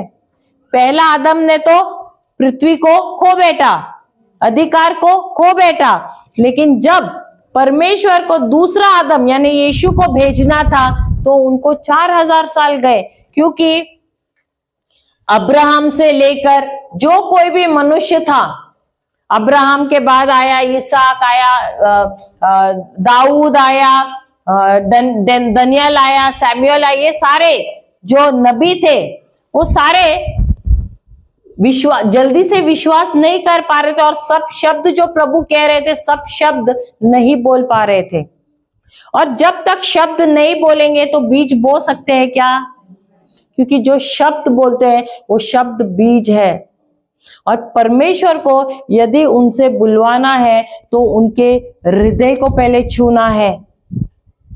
जब तक उनके हृदय को, आज भी देखो, अगर परमेश्वर को आपसे बात करना है, परमेश्वर दिन रात हमसे बात कर रहे हैं, लेकिन क्या हम सुन रहे हैं उनके शब्द को? अभी भी हम सब यहाँ पर बैठे हैं, क्या सब गौर से सुन रहे हैं? कुछ लोग घर पे भी जाके आए हैं बैठे बैठे। सही बात है। कोई बोल रहे हैं कि बारिश आएगा तो मेरा महुआ गया। हाँ, थोड़ा थोड़ा देर में जा रहे हैं, आ रहे हैं, बैठे शरीर से यहाँ पर है लेकिन मन कहाँ पर है? कुछ लोग बोल रहे हैं घर पे बच्चे पता नहीं क्या कर रहे हैं। हाँ, कुछ लोग सोच रहे रहेंगे पति आया रहेगा घर पे, पता नहीं। कुछ बोल रहे रहेंगे मेरी दुकान तो खुली है, कस्टमर पता नहीं आए हैं कि नहीं। Hallelujah, hallelujah.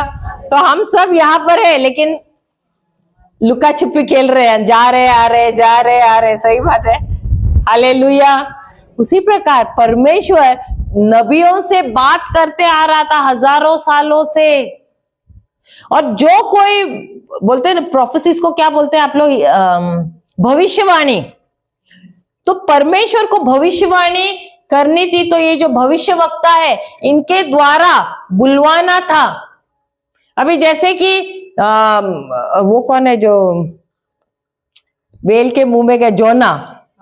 जोना। अब जोना को भी जब बोला तो कैसे भाग रहा था? सही बात है। वैसे हर कोई जो नबी है वो डर रहे थे। उसमें से एक ये ईसाई है, वो सबसे महान है जिसने प्रभु यीशु पर बहुत सारे भविष्यवाणी की है।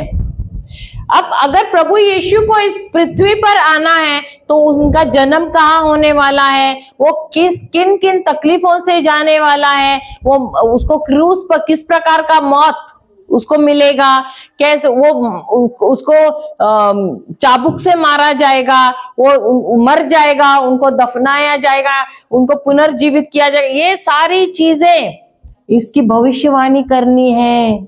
जब तक ये शब्द नहीं बोले जाएंगे तब तक क्या प्रभु यीशु आ सकते हैं?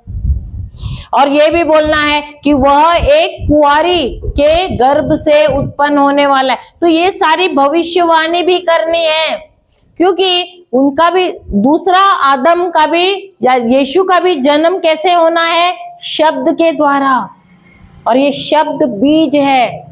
तो जब तक कोई बोल नहीं रहा है ये शब्द को, क्या प्रभु यीशु का जन्म होगा? सो प्रभु यीशु के ऊपर 100 से भी अधिक भविष्यवाणी करनी थी। तो ये भविष्यवाणी करने के लिए ये जो मनुष्य या भविष्यवक्ता है बोलने के लिए डर रहे थे। इसीलिए प्रभु यीशु को इस पृथ्वी पर जन्म लेने को 4000 साल लगे। Hallelujah, hallelujah, hallelujah. लेकिन हम पढ़ते हैं लूकस का किताब,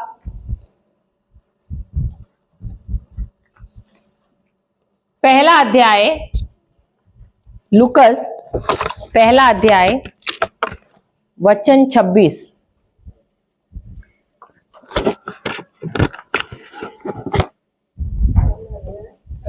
पहला अध्याय 26 से।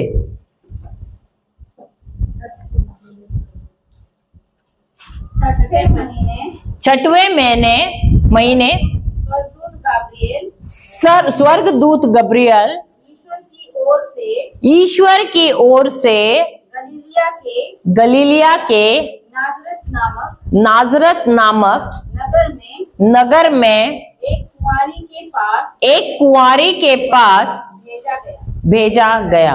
अब ये गब्रियल एक महान देवदूत है, वो 4 बड़े देवदूत है उनमें से एक है। इसका काम क्या है? ये संदेश लेकर आता था। अब माइकल जो था वो क्या था? वो युद्ध करता था। ये इसका काम क्या था? आकर संदेश देना। फिर ये क्या करता है? ये संदेश, अब किस प्रकार का संदेश है? जो परमेश्वर ने जोर जबरदस्ती की माता मरियम पर? जोर जबरदस्ती की कि मेरे बच्चे की मां बनना? क्या उन्होंने संदेश भेजा? जिस प्रकार अरेंज मैरिज रहता, यहां पर अरेंज शादी हुआ है किसी का, तो वहां पर प्रपोजल भेजते हैं कि नहीं? सही बात है। उसी प्रकार ये जो प्रपोजल है, प्रपोजल को क्या? प्रस्ताव भेजा गब्रियल के द्वारा माता मरियम को। और क्या था ये? ईश्वरीय शब्द। क्या था ये शब्द? देखिए, पढ़िए आगे का।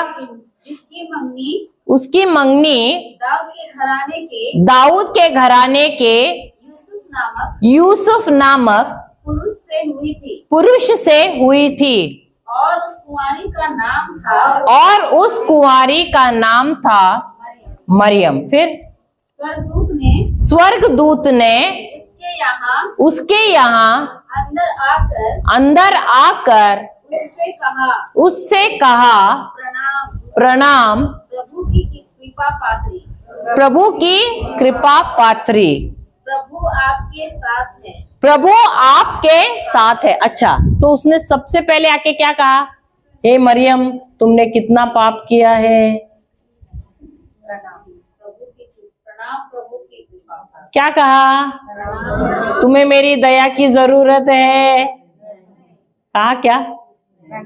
देखो वचन क्या कहता है कि हर किसी ने पाप किया है, कोई भी ऐसा नहीं है जिसने पाप नहीं किया है। शायद मेरे ख्याल से रोमियो की किताब 3 अध्याय 23वां वचन है, आप बाद में जाके देख सकते हैं। उसमें कहा है ऐसा कोई भी नहीं है जिसने पाप नहीं किया है। हर एक व्यक्ति जो इस पृथ्वी पर है, हर एक ने पाप किया है, और इसके लिए उसको परमेश्वर की दया की जरूरत है। हर एक ने पाप किया है और परमेश्वर की महिमा की उसको महिमा, fallen short of God's glory को क्या बोलेंगे? उसको प्रभु के अनुग्रह की जरूरत है। Hallelujah, hallelujah. तो जब गब्रियल आया, देवदूत आया उसके पास, उसने ऐसा नहीं कहा अरे तुमने ऐसा किया है वैसा किया, नहीं, उसने क्या कहा, हे मरियम तुम कौन हो, प्रभु की कृपा पात्र हो। ये शब्द जो है कृपा पात्र 2 ही बार बाइबल में इस्तेमाल किया है, एक तो यहाँ पर किया है माता मरियम को, और दूसरा है इफिसियों का किताब 1 अध्याय 6 वचन में, जहां पर हम सबको कहा है कि हम भी परमेश्वर के कृपा पात्र हैं। हालेलुया, हमको भी परमेश्वर का कृपा पात्र कहा गया है, इफिसियों का किताब 1 अध्याय 26वां वचन में। तो 2 ही बार ये कृपा पात्र शब्द इस्तेमाल किया है। यहाँ पर मरियम को कहा गया है तुम परमेश्वर की कृपा पात्र हो पुराने नियम में, लेकिन नए नियम में इफिसियों की किताब 1 अध्याय 6 वचन में हमको कहा गया है कि हम हैं परमेश्वर के कृपा पात्र। इसका मतलब है परमेश्वर का उपकार जिस प्रकार माता मरियम पर था, उसी प्रकार परमेश्वर का उपकार हम सब के ऊपर है। Hallelujah, hallelujah. क्या माता मरियम ने संदेह किया उन पर जब वो आया? नहीं, लेकिन हमको जब आकर ऐसे बोले तो हम संदेह करना शुरू करेंगे कि नहीं? सही बात है। अरे सचमुच क्या मैं कृपा पात्र हूं? क्या प्रभु के कृपा का पात्र हूं मैं? करेंगे कि नहीं? लेकिन क्या माता मरियम ने संदेह किया? नहीं। क्या वो उस दूत को देखकर चक्कर आके गिर गई? नहीं। अगर हमारे यहाँ दूत आएगा तो हमारा हाल क्या होगा? सब बोलते हैं दूत देखना है, लेकिन सचमुच में दूत आएगा तो हमारा हाल क्या होगा? चक्कर आके गिरेंगे कि नहीं? बेहोश हो जाएंगे। सही बात है। लेकिन इसका ये मतलब है कि उसका परमेश्वर के साथ बहुत गहरा रिश्ता था। इसका मतलब है कि उसने दूत को पहले भी देखा है, इसलिए वो डरी नहीं है। Hallelujah, hallelujah. और इसीलिए वो दूत उसको कहता है कि तुम परमेश्वर की कौन हो? कृपा पात्र हो। फिर प्रभु आपके साथ है। प्रभु आपके साथ है। हालेलुया, प्रभु आपके साथ है। कैसे कह सकते कि प्रभु उनके साथ है? क्योंकि वो बहुत प्रेमल थी, आज्ञाकारी थी। परमेश्वर उनके साथ है जो सचमुच प्रेम में चलता है। हालेलुया, जो उनकी आज्ञाओं का पालन करता है। हालेलुया। आगे, वह इन शब्दों से घबरा गई और मन में सोचती रही कि इस प्रणाम का अभिप्राय क्या है। अब घबरा गई का ये मतलब नहीं कि डर के कांपने लगी। ये परमेश्वर का भय है। परमेश्वर का भय होना यानी क्या है? परमेश्वर को बहुत ही बड़ा आदर देना, क्योंकि उसका दूत आया है। अगर दूत आया है तो किस लिए? क्या कार्य है, क्या काम है मेरे से, किस लिए आया है? और आया है तो क्या मैं, और वो कह रहा है कि तू परमेश्वर की कृपा पात्र है, तो इसलिए उसको जो परमेश्वर के लिए जो आदर था और बड़ा हो गया वो आदर। हालेलुया। फिर आगे, तब स्वर्गदूत ने उससे कहा मरियम डरिए नहीं, आपको ईश्वर की कृपा प्राप्त है। फिर देखिए आप गर्भवती रहोगी, पुत्र प्रसव करेगी और उनका नाम ईसा रखेंगी। वे महान होंगे और सर्वोच्च प्रभु के पुत्र कहलाएंगे। प्रभु ईश्वर उन्हें उनके पिता दाऊद का सिंहासन प्रदान करेगा। वे याकूब के घराने पर सदा सर्वदा राज्य करेंगे और उनके राज्य का अंत नहीं होगा। Hallelujah, hallelujah. अब ये जो गब्रियल है देवदूत, वो क्या कर रहा है? वो उसको ये जो सारे भविष्यवाणियां हैं वो क्या है? वो बीज के समान है। उस बीज को अब कहाँ लाया है? माता मरियम को लाकर दे रहा है।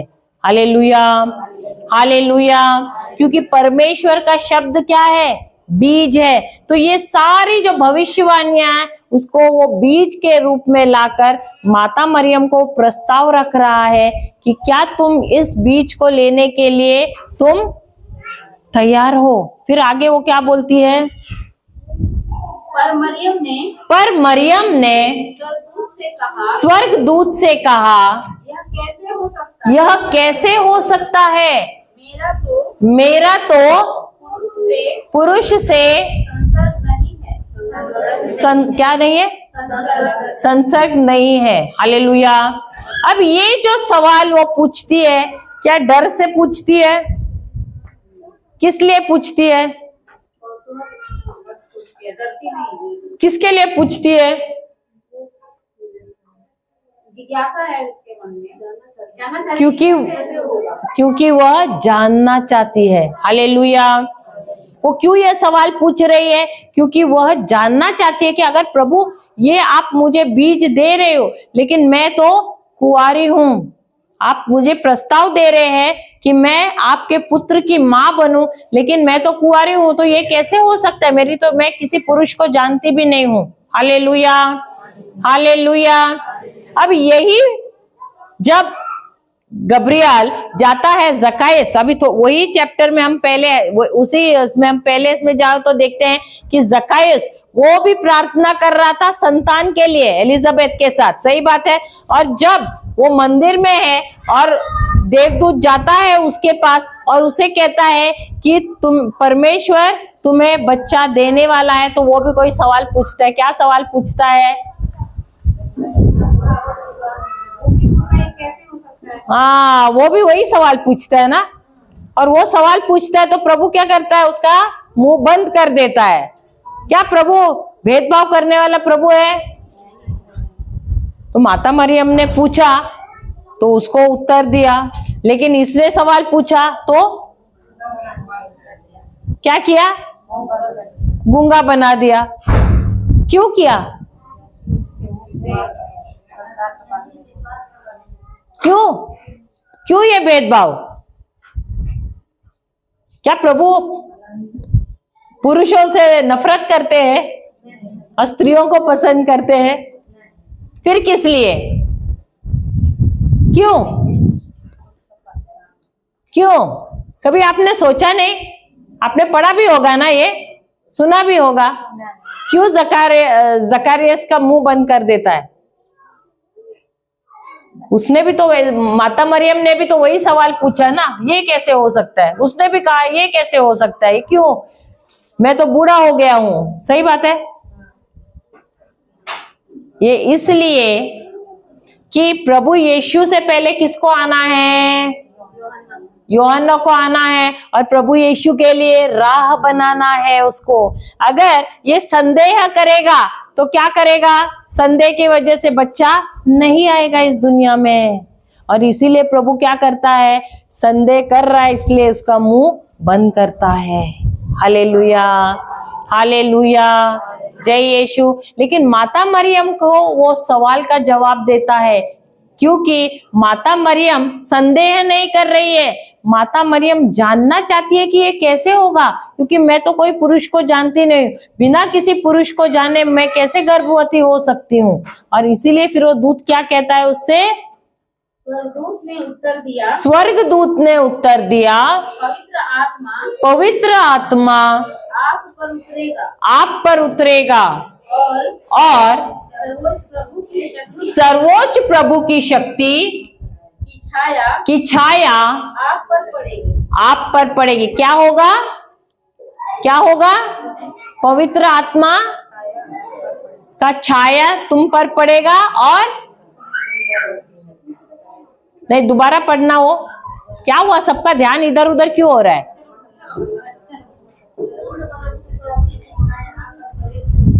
आप बच्चों को फिर बिठा दो एक जगह पे। हाँ बोलिए, पढ़ो, दोबारा पढ़िए। स्वर्गदूत ने उत्तर दिया, पवित्र आत्मा आप पर उतरेगा और सर्वोच्च प्रभु की शक्ति की छाया और सर्वोच्च प्रभु की शक्ति की छाया आप पर पड़ेगी। आप पर पड़ेगी। तो बच्चे का जन्म कैसे होगा? सबसे पहले उसको क्या करना है? उस संदेश को लेना है जो बीज के समान है, उसको लेना है। और जब वो उस बीज को ग्रहण करेगी, क्या होगा? परमेश्वर की छाया, पवित्र आत्मा की छाया, पवित्र आत्मा उस पर छाया रहेगा और सर्वोच्च परमेश्वर की शक्ति के द्वारा वह गर्भवती हो जाएगी। हालेलुया, हालेलुया, जय यीशु, जय यीशु। तो क्या माता मरियम ने ग्रहण किया उस बीज को? किया? पढ़ना आगे। इसलिए जो आपसे उत्पन्न होंगे, जो आपसे उत्पन्न होंगे वे पवित्र होंगे, वे पवित्र होंगे और ईश्वर के पुत्र कहलाएंगे। ईश्वर के पुत्र कहलाएंगे। फिर देखिए बुढ़ापे में आपकी कुटुंबनी, अच्छा ये नहीं, बस उधर तक की 38 है ना, वहां तक की बस।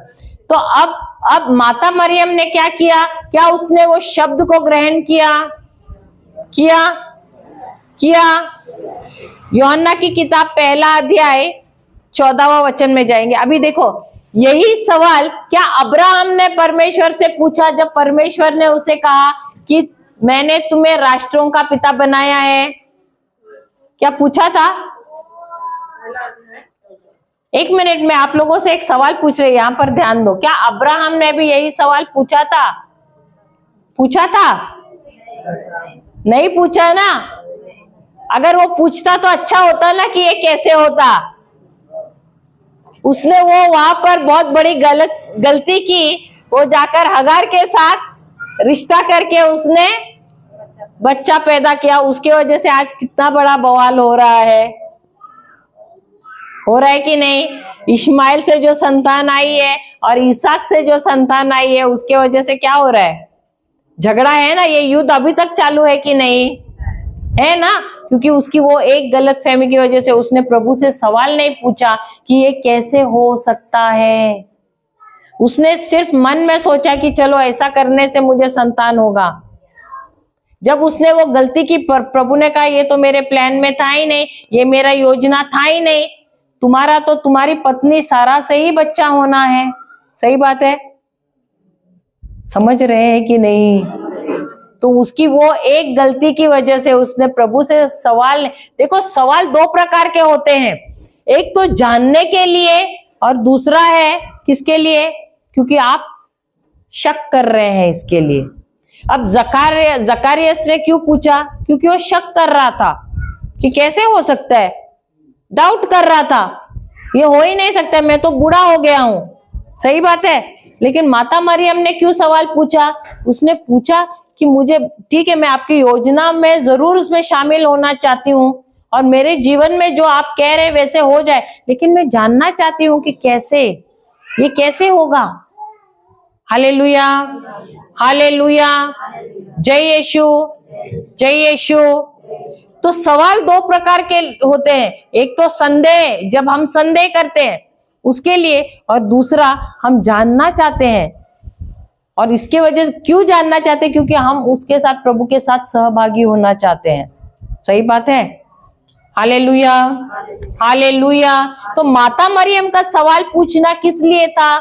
इसलिए कि वो जानना चाहती थी कि मैं कैसे प्रभु की मां बन जाऊं, मेरे द्वारा परमेश्वर योजना ये कैसे इसको पार करेंगे।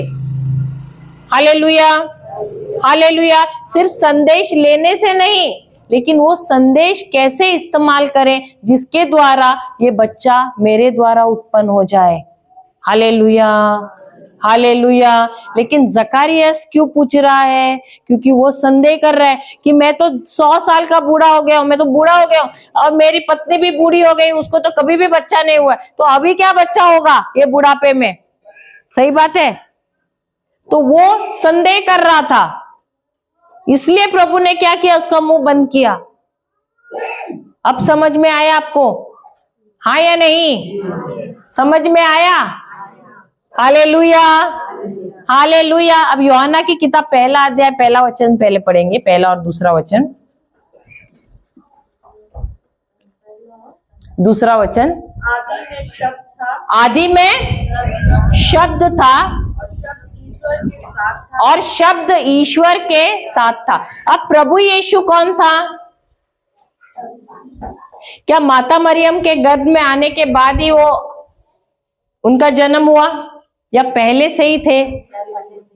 पहले क्या थे? शब्द थे। तो इसका मतलब उनका प्रारंभ पहले से ही था। ये वचन कह रहा है कि आदि में कौन था? शब्द था।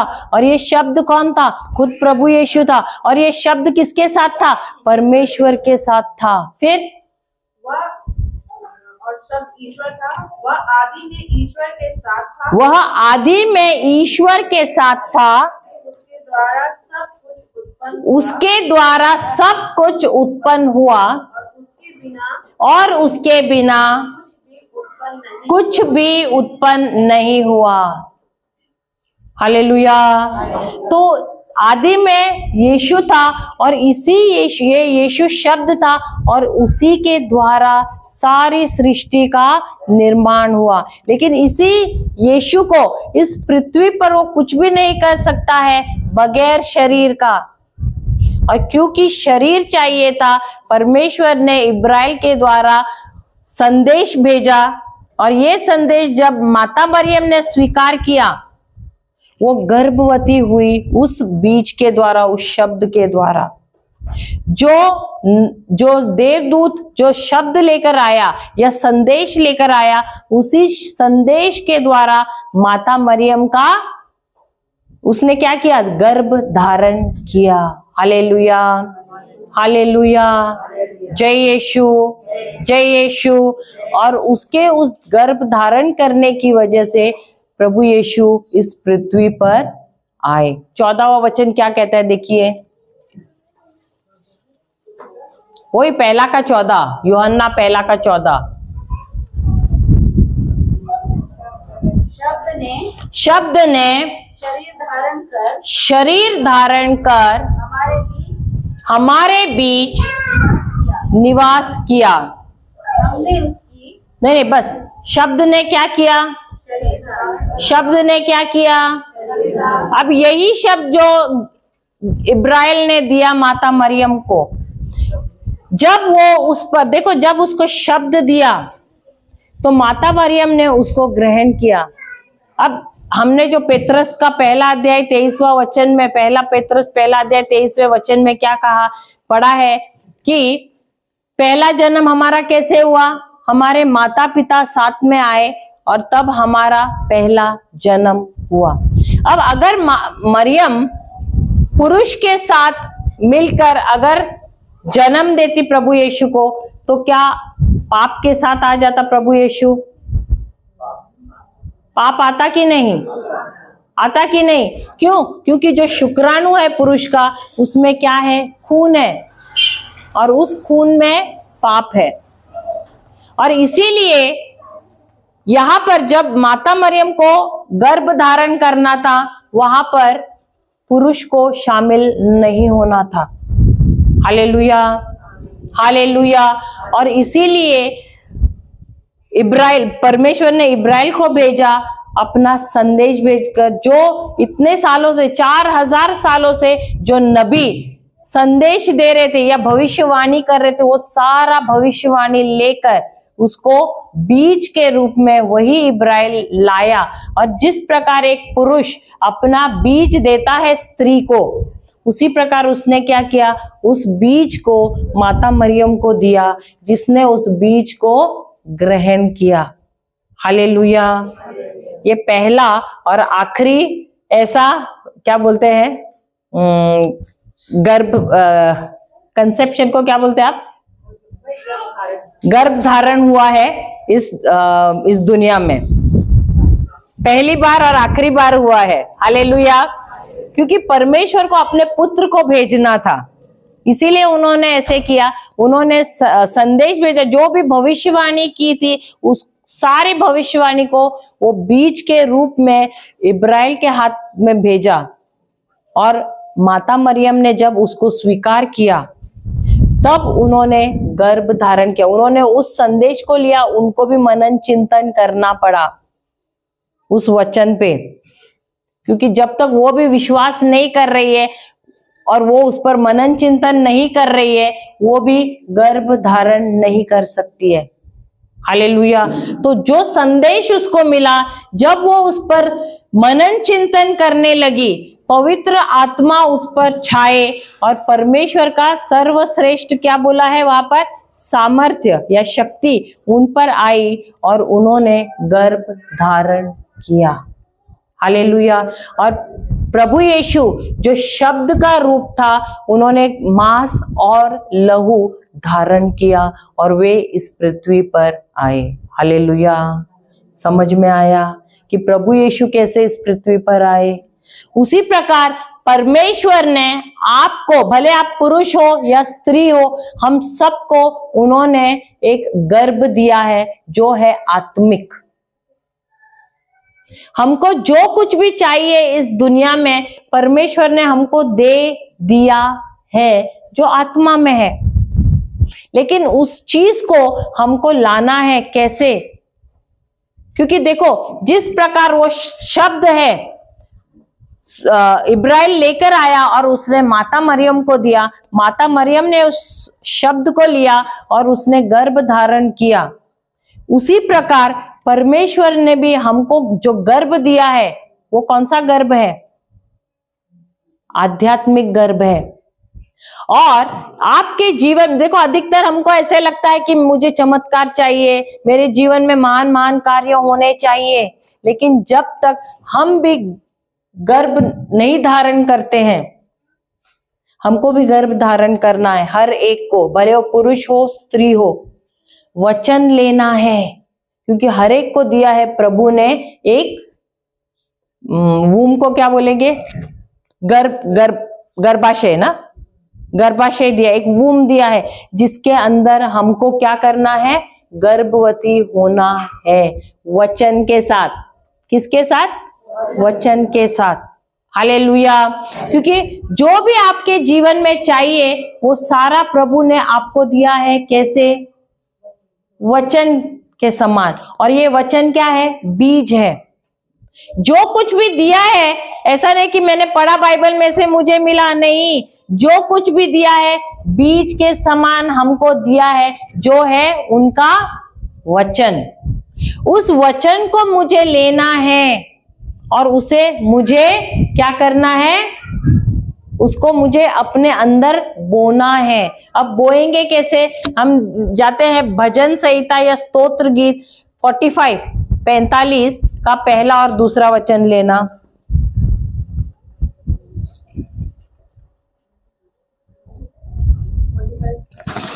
पहला और दूसरा लेना।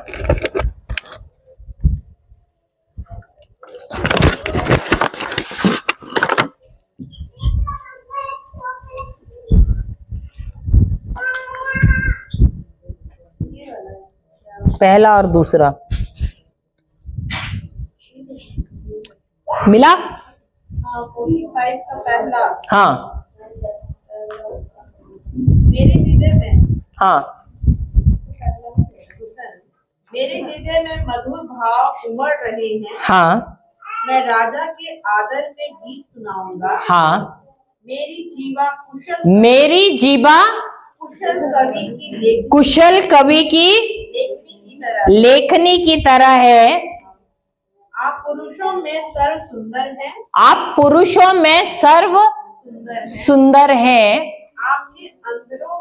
आपके अंदरों में मधुरिमा टपकती है। मधुरिमा टपकती है। सब वो दूसरा वाक्य पढ़ना। आपकी जीवा कुशल कवि की लेखनी की तरह हो। आपकी जीवा कुशल कवि के लेखनी की तरह है। तो आपको क्या करना है? एक कवि जैसे एक पेन लेता है और वो लिखता है कागज पे, उसी प्रकार तुमको क्या करना है? तुम्हारी जबान का इस्तेमाल करना है उस परमेश्वर के वचन को अपने हृदय में बोने के लिए। हालेलुया। क्या करना है? परमेश्वर का वचन लेना है, अपने जबान पर रखना है, जिसके द्वारा आप जब उस वचन को बोल रहे हो, उस पर मनन चिंतन कर रहे हो, आप क्या कर रहे हो? उसको अपने हृदय में बो रहे हो। हालेलुया, हालेलुया, जय यीशु। अच्छा, जो बीज है, हम सोचते हैं उस बीज के द्वारा ही हमको फसल मिलती है। सही बात है क्या? ये बीज ही सारी चीजें लाती है। अभी बीज जब आप देखते हो, ठीक है, अभी आपने एक फल लिया, वो फल के अंदर बीज है, बहुत सारे बीज आपको नजर आते हैं। सही बात है। लेकिन जब आप उस बीज को देखते हो, क्या उस बीज के अंदर आपको बहुत सारे फल नजर आते हैं? लेकिन क्या उस बीज के अंदर सारे फल हैं? है ना, है ना।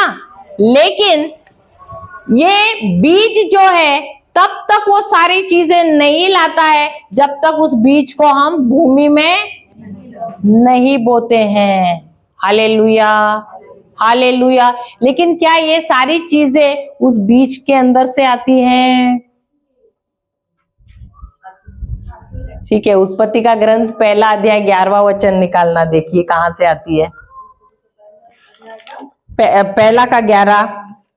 ईश्वर ने कहा, ईश्वर ने कहा, पृथ्वी पर हरियाली लहराए, पृथ्वी पर हरियाली लहराए, बीजदार पौधे और फलदार पेड़ उत्पन्न हो जाएं। बीजदार पौधे और फलदार पेड़ उत्पन्न हो जाएं, उत्पन्न हो जाए, जो अपनी अपनी जाति के अनुसार। ये दोबारा पढ़ना हो 11वां, क्या पढ़ रहे हैं आप? हाँ पढ़िए। ईश्वर ने कहा, ईश्वर ने कहा, पृथ्वी पर हरियाली लहराए, पृथ्वी पर हरियाली लहलहाए, बीजदार पौधे बीजदार पौधे और फलदार पेड़ उत्पन्न हो जाएं। और फलदार पेड़ उत्पन्न हो। ये हिंदी में बराबर नहीं, इंग्लिश में पढ़ना है, इंग्लिश में बहुत अच्छा दिया है। जेनेसिस 1:11 इंग्लिश, हिंदी में एकदम साधारण करके दिया है, कुछ समझ में नहीं आ रहा है बराबर। इंग्लिश में 1 का 11। देखो, हम सोचते हैं क्या बीज फसल लाता है? बीज फसल लाता है? Then God said, आप सुनिए। Then God said, let the earth bring forth let the earth bring forth grass, grass, the the herb herb that yields that seed, yields seed, and the fruit tree and the fruit tree that yields fruit that yields fruit according to its kind, according to its kind, whose seed is in itself on the earth. अभी हिंदी में पढ़ना। ईश्वर ने कहा, ईश्वर ने कहा, पृथ्वी पर हरियाली लहराए, पृथ्वी पर हरियाली लहलहाए, बीजदार पौधे बीजदार पौधे और फलदार पेड़ उत्पन्न हो जाएं, और फलदार पेड़ उत्पन्न हो जाएं, जो अपनी अपनी जाति के अनुसार, जो अपनी अपनी जाति के अनुसार बीजदार फल लाएं। बीजदार फल लाए। तो बीजदार फल कौन लाता है? जो पेड़ है कौन लाता है? अपनी अपनी जाति के जो होते हैं, धरती लाती है, पृथ्वी लाती है। क्योंकि पृथ्वी कौन है? पृथ्वी स्त्री है। और जब उसके अंदर बीज जाता है, प्रभु ने कहा है धरती को लाना है। क्या? अभी पढ़ना, धरती को क्या लाना है? हरियाली लहराए, हरियाली लाना है, बीजदार पौधे बीजदार पौधे और फलदार पेड़ को उत्पन्न करना है। हालेलुया, हालेलुया, जय यीशु। देखो, जब बीज को धरती में डालते हैं तो ये बीज क्या करता है? उस धरती को हिलाता है, उसको सक्रिय बनाता है, उसको एक्टिवेट करता है। हालेलुया, हालेलुया, उसको क्रियाशील करता है, जिसके द्वारा वो धरती ये सारी चीजें लाता है, घास को लाता है, हरियाली को लाता है, पेड़ पौधों को लाता है, जिसमें ये फल उत्पन्न करता है। समझ में आया? समझ में आया? मुझे मालूम है ये आपको भारी पड़ेगा, ये आपको दोबारा जाके सुनना है, पृथ्वी का क्योंकि ये पृथ्वी का काम है। उसी प्रकार हमारा जो हृदय है ना, वो भी धरती है, वो भी मिट्टी है। तो ये जो शब्द हम लेते हैं ना प्रभु का, ये बीज है। उस बीज को जब हम डालते हैं इस जमीन में, ये जो जमीन है ना उपजाऊ है, और ये अंतर नहीं देखता है अच्छा बीज या बुरा बीज। जिस प्रकार ये पृथ्वी भी अंतर नहीं करती है बीज के बीच में, वो आप उसके अंदर घास कोई भी बीज डालो, कांटे का भी बीज डालो ना, उगेगा। तो बीज से ज्यादा ना वो धरती है, जब वो बीज डालते हैं वो बीज उसको हिलाता है, उसको क्रियाशील करता है, और वो धरती का काम है सब कुछ पैदावार लाना। समझ में आया? अगर आप बोलोगे बीज लाता है, बीज को आप टेबल पे साल भर रखो, बीज कुछ नहीं करेगा। समझ में आया? समझ में आया? जब तक उस बीज को नहीं लोगे और डालोगे नहीं धरती में, वो धरती को क्या कर रहा है? क्रियाशील कर रहा है। वो क्या, उसको कैटलिस्ट को क्या बोलते हैं? उद्दीपक टाइप, उसका काम करता है। वो जाता है अंदर बीज, वो बीज धरती को हिलाता है, उसको एक्टिवेट करता है, उसको क्रियाशील करता है। फिर वो धरती के अंदर क्षमता है कि उस बीज में से क्या है, उस बीज के अंदर का जो पैदावार है उसको बाहर निकालता है, उसके अंदर जो पौधा है उसको बाहर निकालता है, और फल और सब उत्पन्न करता है। घास है तो घास को निकालता है। वो बीज अकेला कुछ नहीं कर सकता है। वैसे ही स्त्री के अंदर परमेश्वर ने सब कुछ डाला है, लेकिन वो स्त्री अकेली रहेगी, वो कुछ भी नहीं पैदा कर सकती है जब तक एक पुरुष उसके अंदर बीज नहीं डालता है। समझ में आया? जो कुछ चाहिए बच्चा उत्पन्न करने के लिए सब कुछ स्त्री में है, लेकिन वो अकेली रहेगी तो उसको वो कुछ भी उत्पादन नहीं कर सकती है। उसी प्रकार जब तक प्रभु का वचन है उसको हम लोग लेते नहीं है, उसको हृदय में नहीं बोते हैं, क्योंकि हमारा हृदय भी क्या है? जमीन है, उपजाऊ जमीन है। आप उसमें अच्छा बीज डालो, बुरा बीज डालो, वो अंतर नहीं जानता है। सबको वो क्या करता है? अंकुरित करता है हर एक बीज को। इसीलिए यहाँ पर जब इब्राहिम लेकर आया बीज माता मरियम के पास, वो संदेश लेकर आया, वो बीज लेकर आया, उसने ग्रहण किया, उसने क्या किया? उस पर मनन चिंतन किया, और फिर परमेश्वर का पवित्र आत्मा उस पर छाया।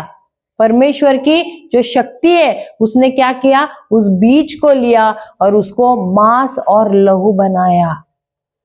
उसी प्रकार हमको भी अगर हमारे जीवन में चमत्कार चाहिए, हम आकर बोलेंगे प्रीचर आप हाथ रखो, आप ये करो, नहीं होगा। आपको लेना है। देखो चमत्कार बाहर नहीं है, चमत्कार आपके अंदर ही है। जब तक आप शब्द नहीं लोगे और बोलोगे नहीं, उस पर मनन चिंतन नहीं करोगे, वो नहीं बाहर आएगा चमत्कार के रूप में।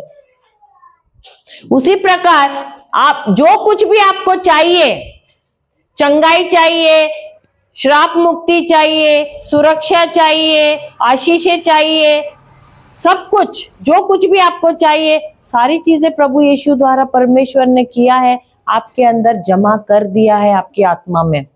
लेकिन अब आपको क्या करना है? आपको बीज लेना है, बीज ढूंढना है। कहां से?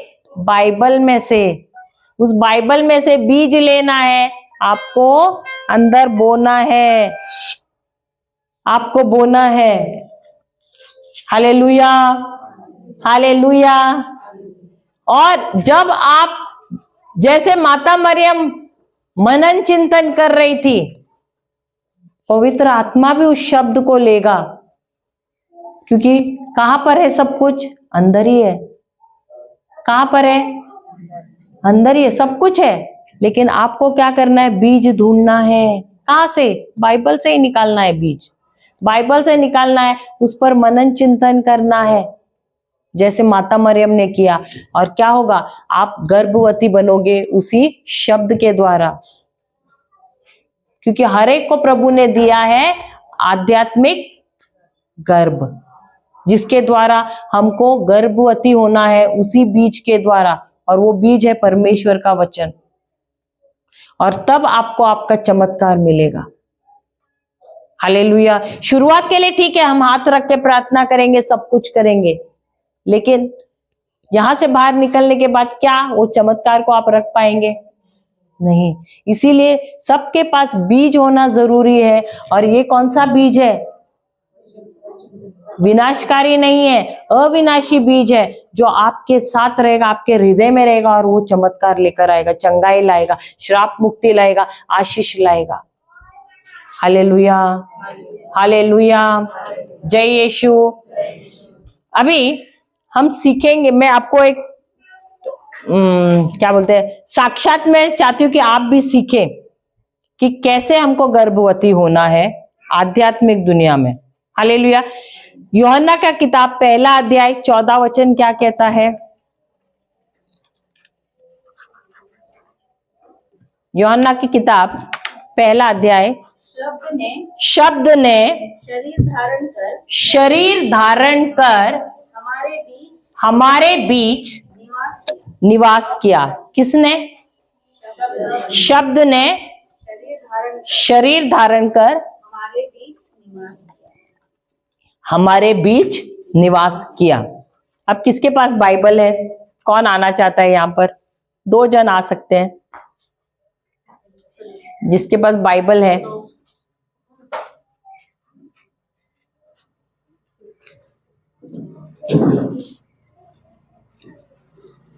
यहाँ पर खड़े रहिए। अभी ये जो आपके पास है क्या है? बाइबल है। क्या ये एक किताब है? किताब ही है ना? किताब ही है ना? इसके अंदर कुछ लिखा है? बताओ। हाँ, दूसरा माइक नहीं आवाज आ रही है वहां पे।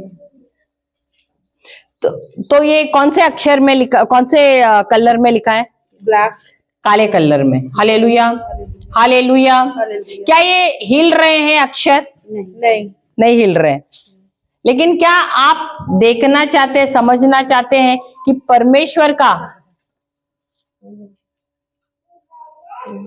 परमेश्वर के शब्द में कितना सामर्थ्य है? देखना चाहते हैं, महसूस करना चाहते हैं, अनुभव करना चाहते हैं। हालेलुया। तो हम दोबारा कुछ भी आपको जो चाहिए वो पढ़ सकते हैं, उसमें से कोई भी शब्द परमेश्वर का, कुछ भी जो आपको अच्छा लग रहा है।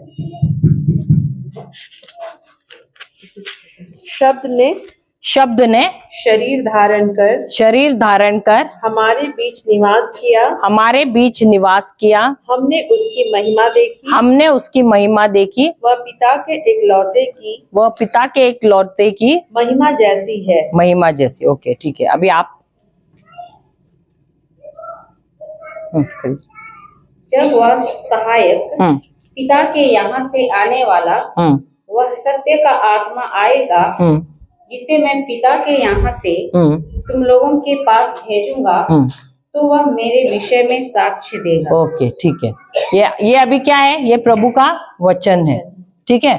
अभी यही वचन जो है हम जब मुंह में लेते हैं, इतना साल से तो हम बाइबल पढ़ रहे हैं, लेकिन क्या हमने प्रभु का अभिषेक अनुभव किया है? नहीं किया है। तो क्या आप अभी अनुभव करना चाहते हैं?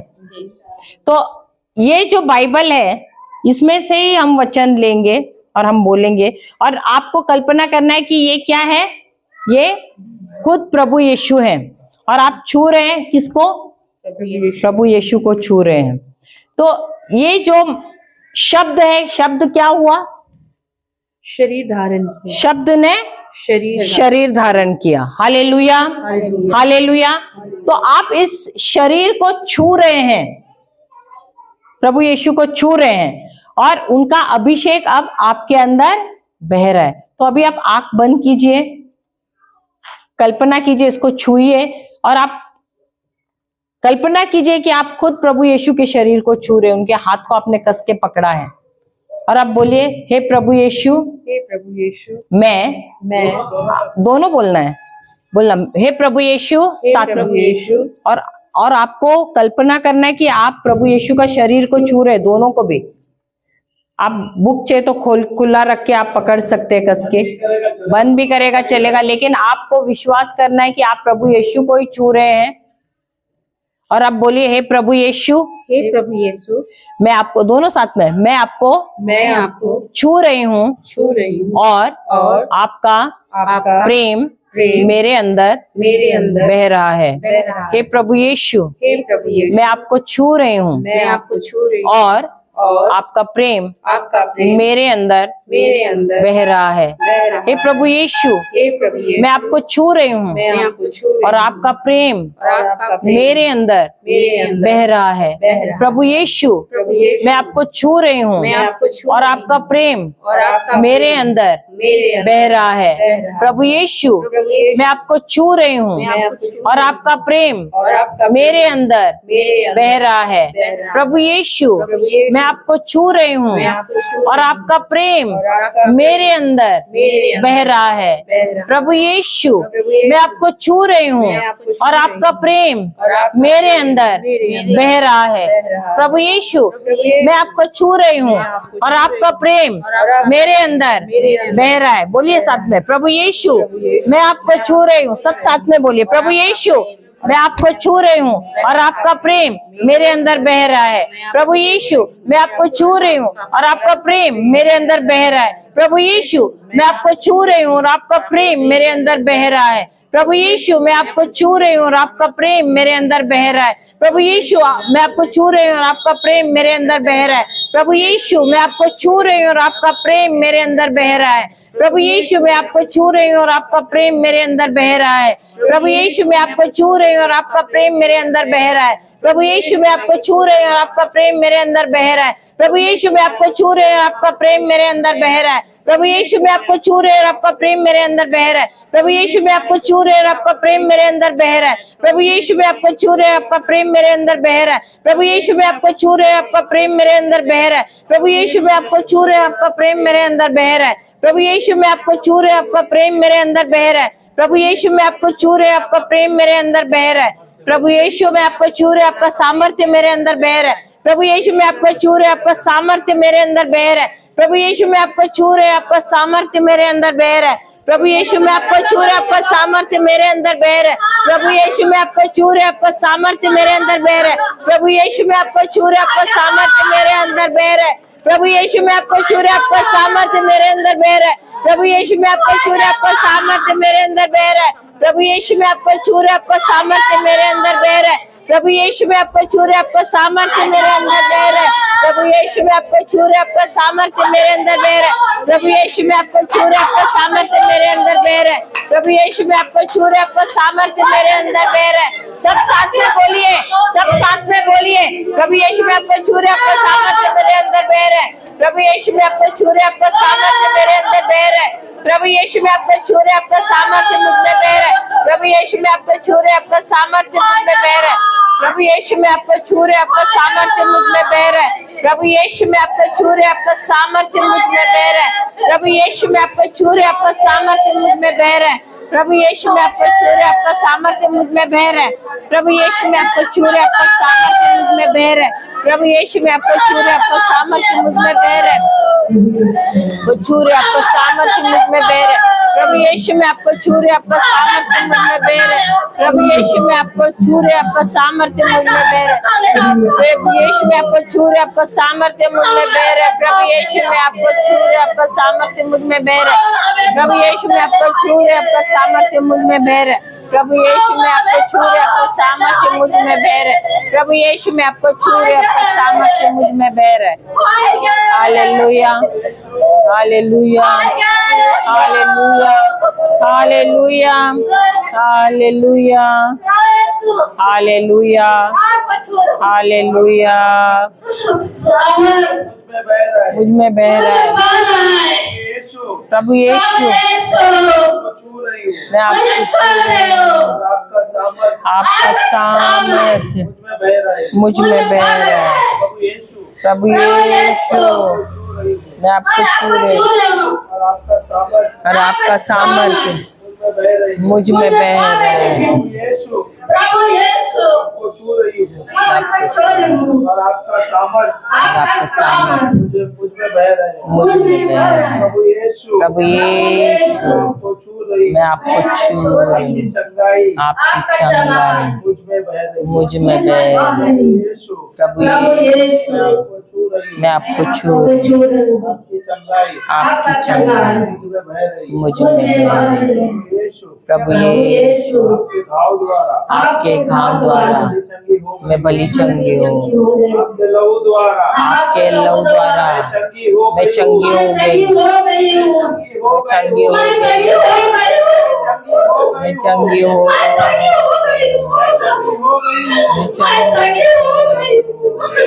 प्रभु यीशु प्रेम द्वारा आपके प्रेम द्वारा हर एक बंधनों से मैं हर एक बंधनों से हो गई मुक्त हो गई। हो गई हो हो गई। हो गई हो हो गई। धन्यवाद यीशु। धन्यवाद धन्यवाद यीशु। धन्यवाद धन्यवाद यीशु। धन्यवाद यीशु। हालेलुया। क्या हो रहा था आपको? वाइब्रेशन क्या हो रहा है? वाइब्रेशन फील हो रहा था। हाँ, वो अभिषेक ही है प्रभु का। वाइब्रेशन फील होता है, ये थोड़ा हेवी लग रहा था। तो वो प्रभु की उपस्थिति थी ना, इसलिए आपको ऐसे लग रहा था उनका अभिषेक बैर। कभी पहले ऐसे एहसास हुआ आपको? हाँ, तो वही वो अभिषेक है प्रभु का। आपको ऐसे पहले कभी एहसास हुआ था? कभी ऐसा एहसास हुआ था आपको? मुझे तो हुआ था, लेकिन जब जैसे हालेलुया का जो बोलते हैं हालेलुया, विभिन्न भाषा का वरदान मुझे वो मिला है हाँ। पहले। तो अभी मुझे भी लगा कि कुछ ऐसा मतलब अंदर से मतलब सिरन टाइप का हो रहा है, सिरन और कंपन जैसा तो है, वो ऐसा ही। वो अभिषेक है, वो प्रभु की उपस्थिति है। Hallelujah, hallelujah, hallelujah. अभी आपको कैसा लग रहा है बहन? अच्छा लग रहा है? मुक्त हो गए? मुक्त हो गए? हालेलुया। अभी कोई है यहाँ पर जिनको चंगाई चाहिए? जिनको चंगाई चाहिए? किसी को चाहिए चंगाई? उठकर आ सकते हैं। अभी एक दो बहन इन्होंने प्रभु की उपस्थिति महसूस की है, ये हाथ रखेंगे, ये अधिकार लेंगे और प्रार्थना करेंगे उन पर। कोई आना चाहता है तो जल्दी से आ जाइए। जिनके शरीर में कोई समस्या है, बीमारी है,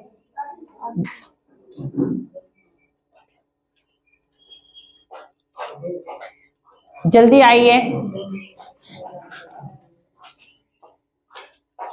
और कोई था? हाँ। किसको? आपको क्या है? इसको? अच्छा अच्छा। क्या हुआ है उसको? ये ना इसको मतलब 2020 बेहोश होके गिरी थी। अच्छा अच्छा, ओके। और कोई है? सबके लिए प्रार्थना है। और कोई सीखना चाहता है तो आ जाइए, आ जाइए यहाँ पर, एक साथ ही आ जाइए। नहीं तो आप दो दो जन का हाथ पकड़ लीजिए। आ जाइए, लाइन यहाँ पर आइए। आप लोग इधर आइए, उनको यहाँ खड़े रहने दो। हाँ, आप उनको पकड़। आपके लिए प्रार्थना नहीं चाहिए ना? हमको भी चाहिए। बाइबल रख सकते हैं आप? बाइबल हाँ, बाइबल रखिए नीचे। आप दूसरों के लिए प्रार्थना, दो लोग एक एक दो दो, हाँ, दो दो को पकड़ के कर दीजिए। ओके, आप आ जाए दीदी, आप लोग प्रार्थना आप लोग भी आ जाइए। आप भी तैयार हो। हाँ, चलिए आ जाइए। सीखना है, मैं पूछ भी रही हूँ आपको। दो दो। प्रार्थना कर चल, सीखेगी ना? नहीं सीखना है? एक जन जल्दी जल्दी चल जल्दी जल्दी से चलो, समय नहीं है। आज कितना रुकेगा? आप भी आ जाइए। आपको सीखना है ना? आ जाइए यहाँ पर। ये मम्मी जी का हाथ पकड़ लीजिए। हाथ रखो, जो बीमार है उनको। हाँ, जो बीमार है उनके पर हाथ रखिए। आ जाइए, वहां पर है, देखो। हाँ, वहाँ वहाँ वहाँ आप, हाँ, उनका हाथ पकड़ लीजिए। और कोई है? यहाँ पे ये बीमार है, ये दो, इनको पकड़ लीजिए। जाइए, चलो, आपको भी सीखना है। ठीक है, आप बीमार है? हाँ, ठीक है। आप उनके लिए प्रार्थना करो। अच्छा। आप इधर आइए, इनके लिए प्रार्थना करो। आप जाओ। आप बीमार है? आपको कोई है? आप ओके, आप कोई दो हाथ जन थामा? पकड़ लीजिए, हाँ, ये बहन पकड़ लेगी। हाँ, आप दोनों का हाथ पकड़ लीजिए। हाँ, दो जन के लिए। हाँ, ठीक है। अब पीछे अभी थोड़ा सा ध्यान रखना। जो बीमार है वो, पीछे थोड़ा ध्यान रखना। जो बीमार है वो आंखें बंद करना और प्रभु यीशु को देखना क्रूस पर। जो बीमार है वो आंखें बंद करना और क्रूस पर प्रभु यीशु के बीमारी को देखना। हाँ। और जो सीख रहे हैं, यहाँ पर आना भाई, इधर आ जाओ, इनके ऊपर प्रार्थना करो। आपको सीखना है ना इनके लिए, जो सीख रहे हैं वो बहुत अच्छा, वो भी प्रभु को देखना। देखो, जो बीमार है अपनी बीमारी को प्रभु यीशु के शरीर पर देखना।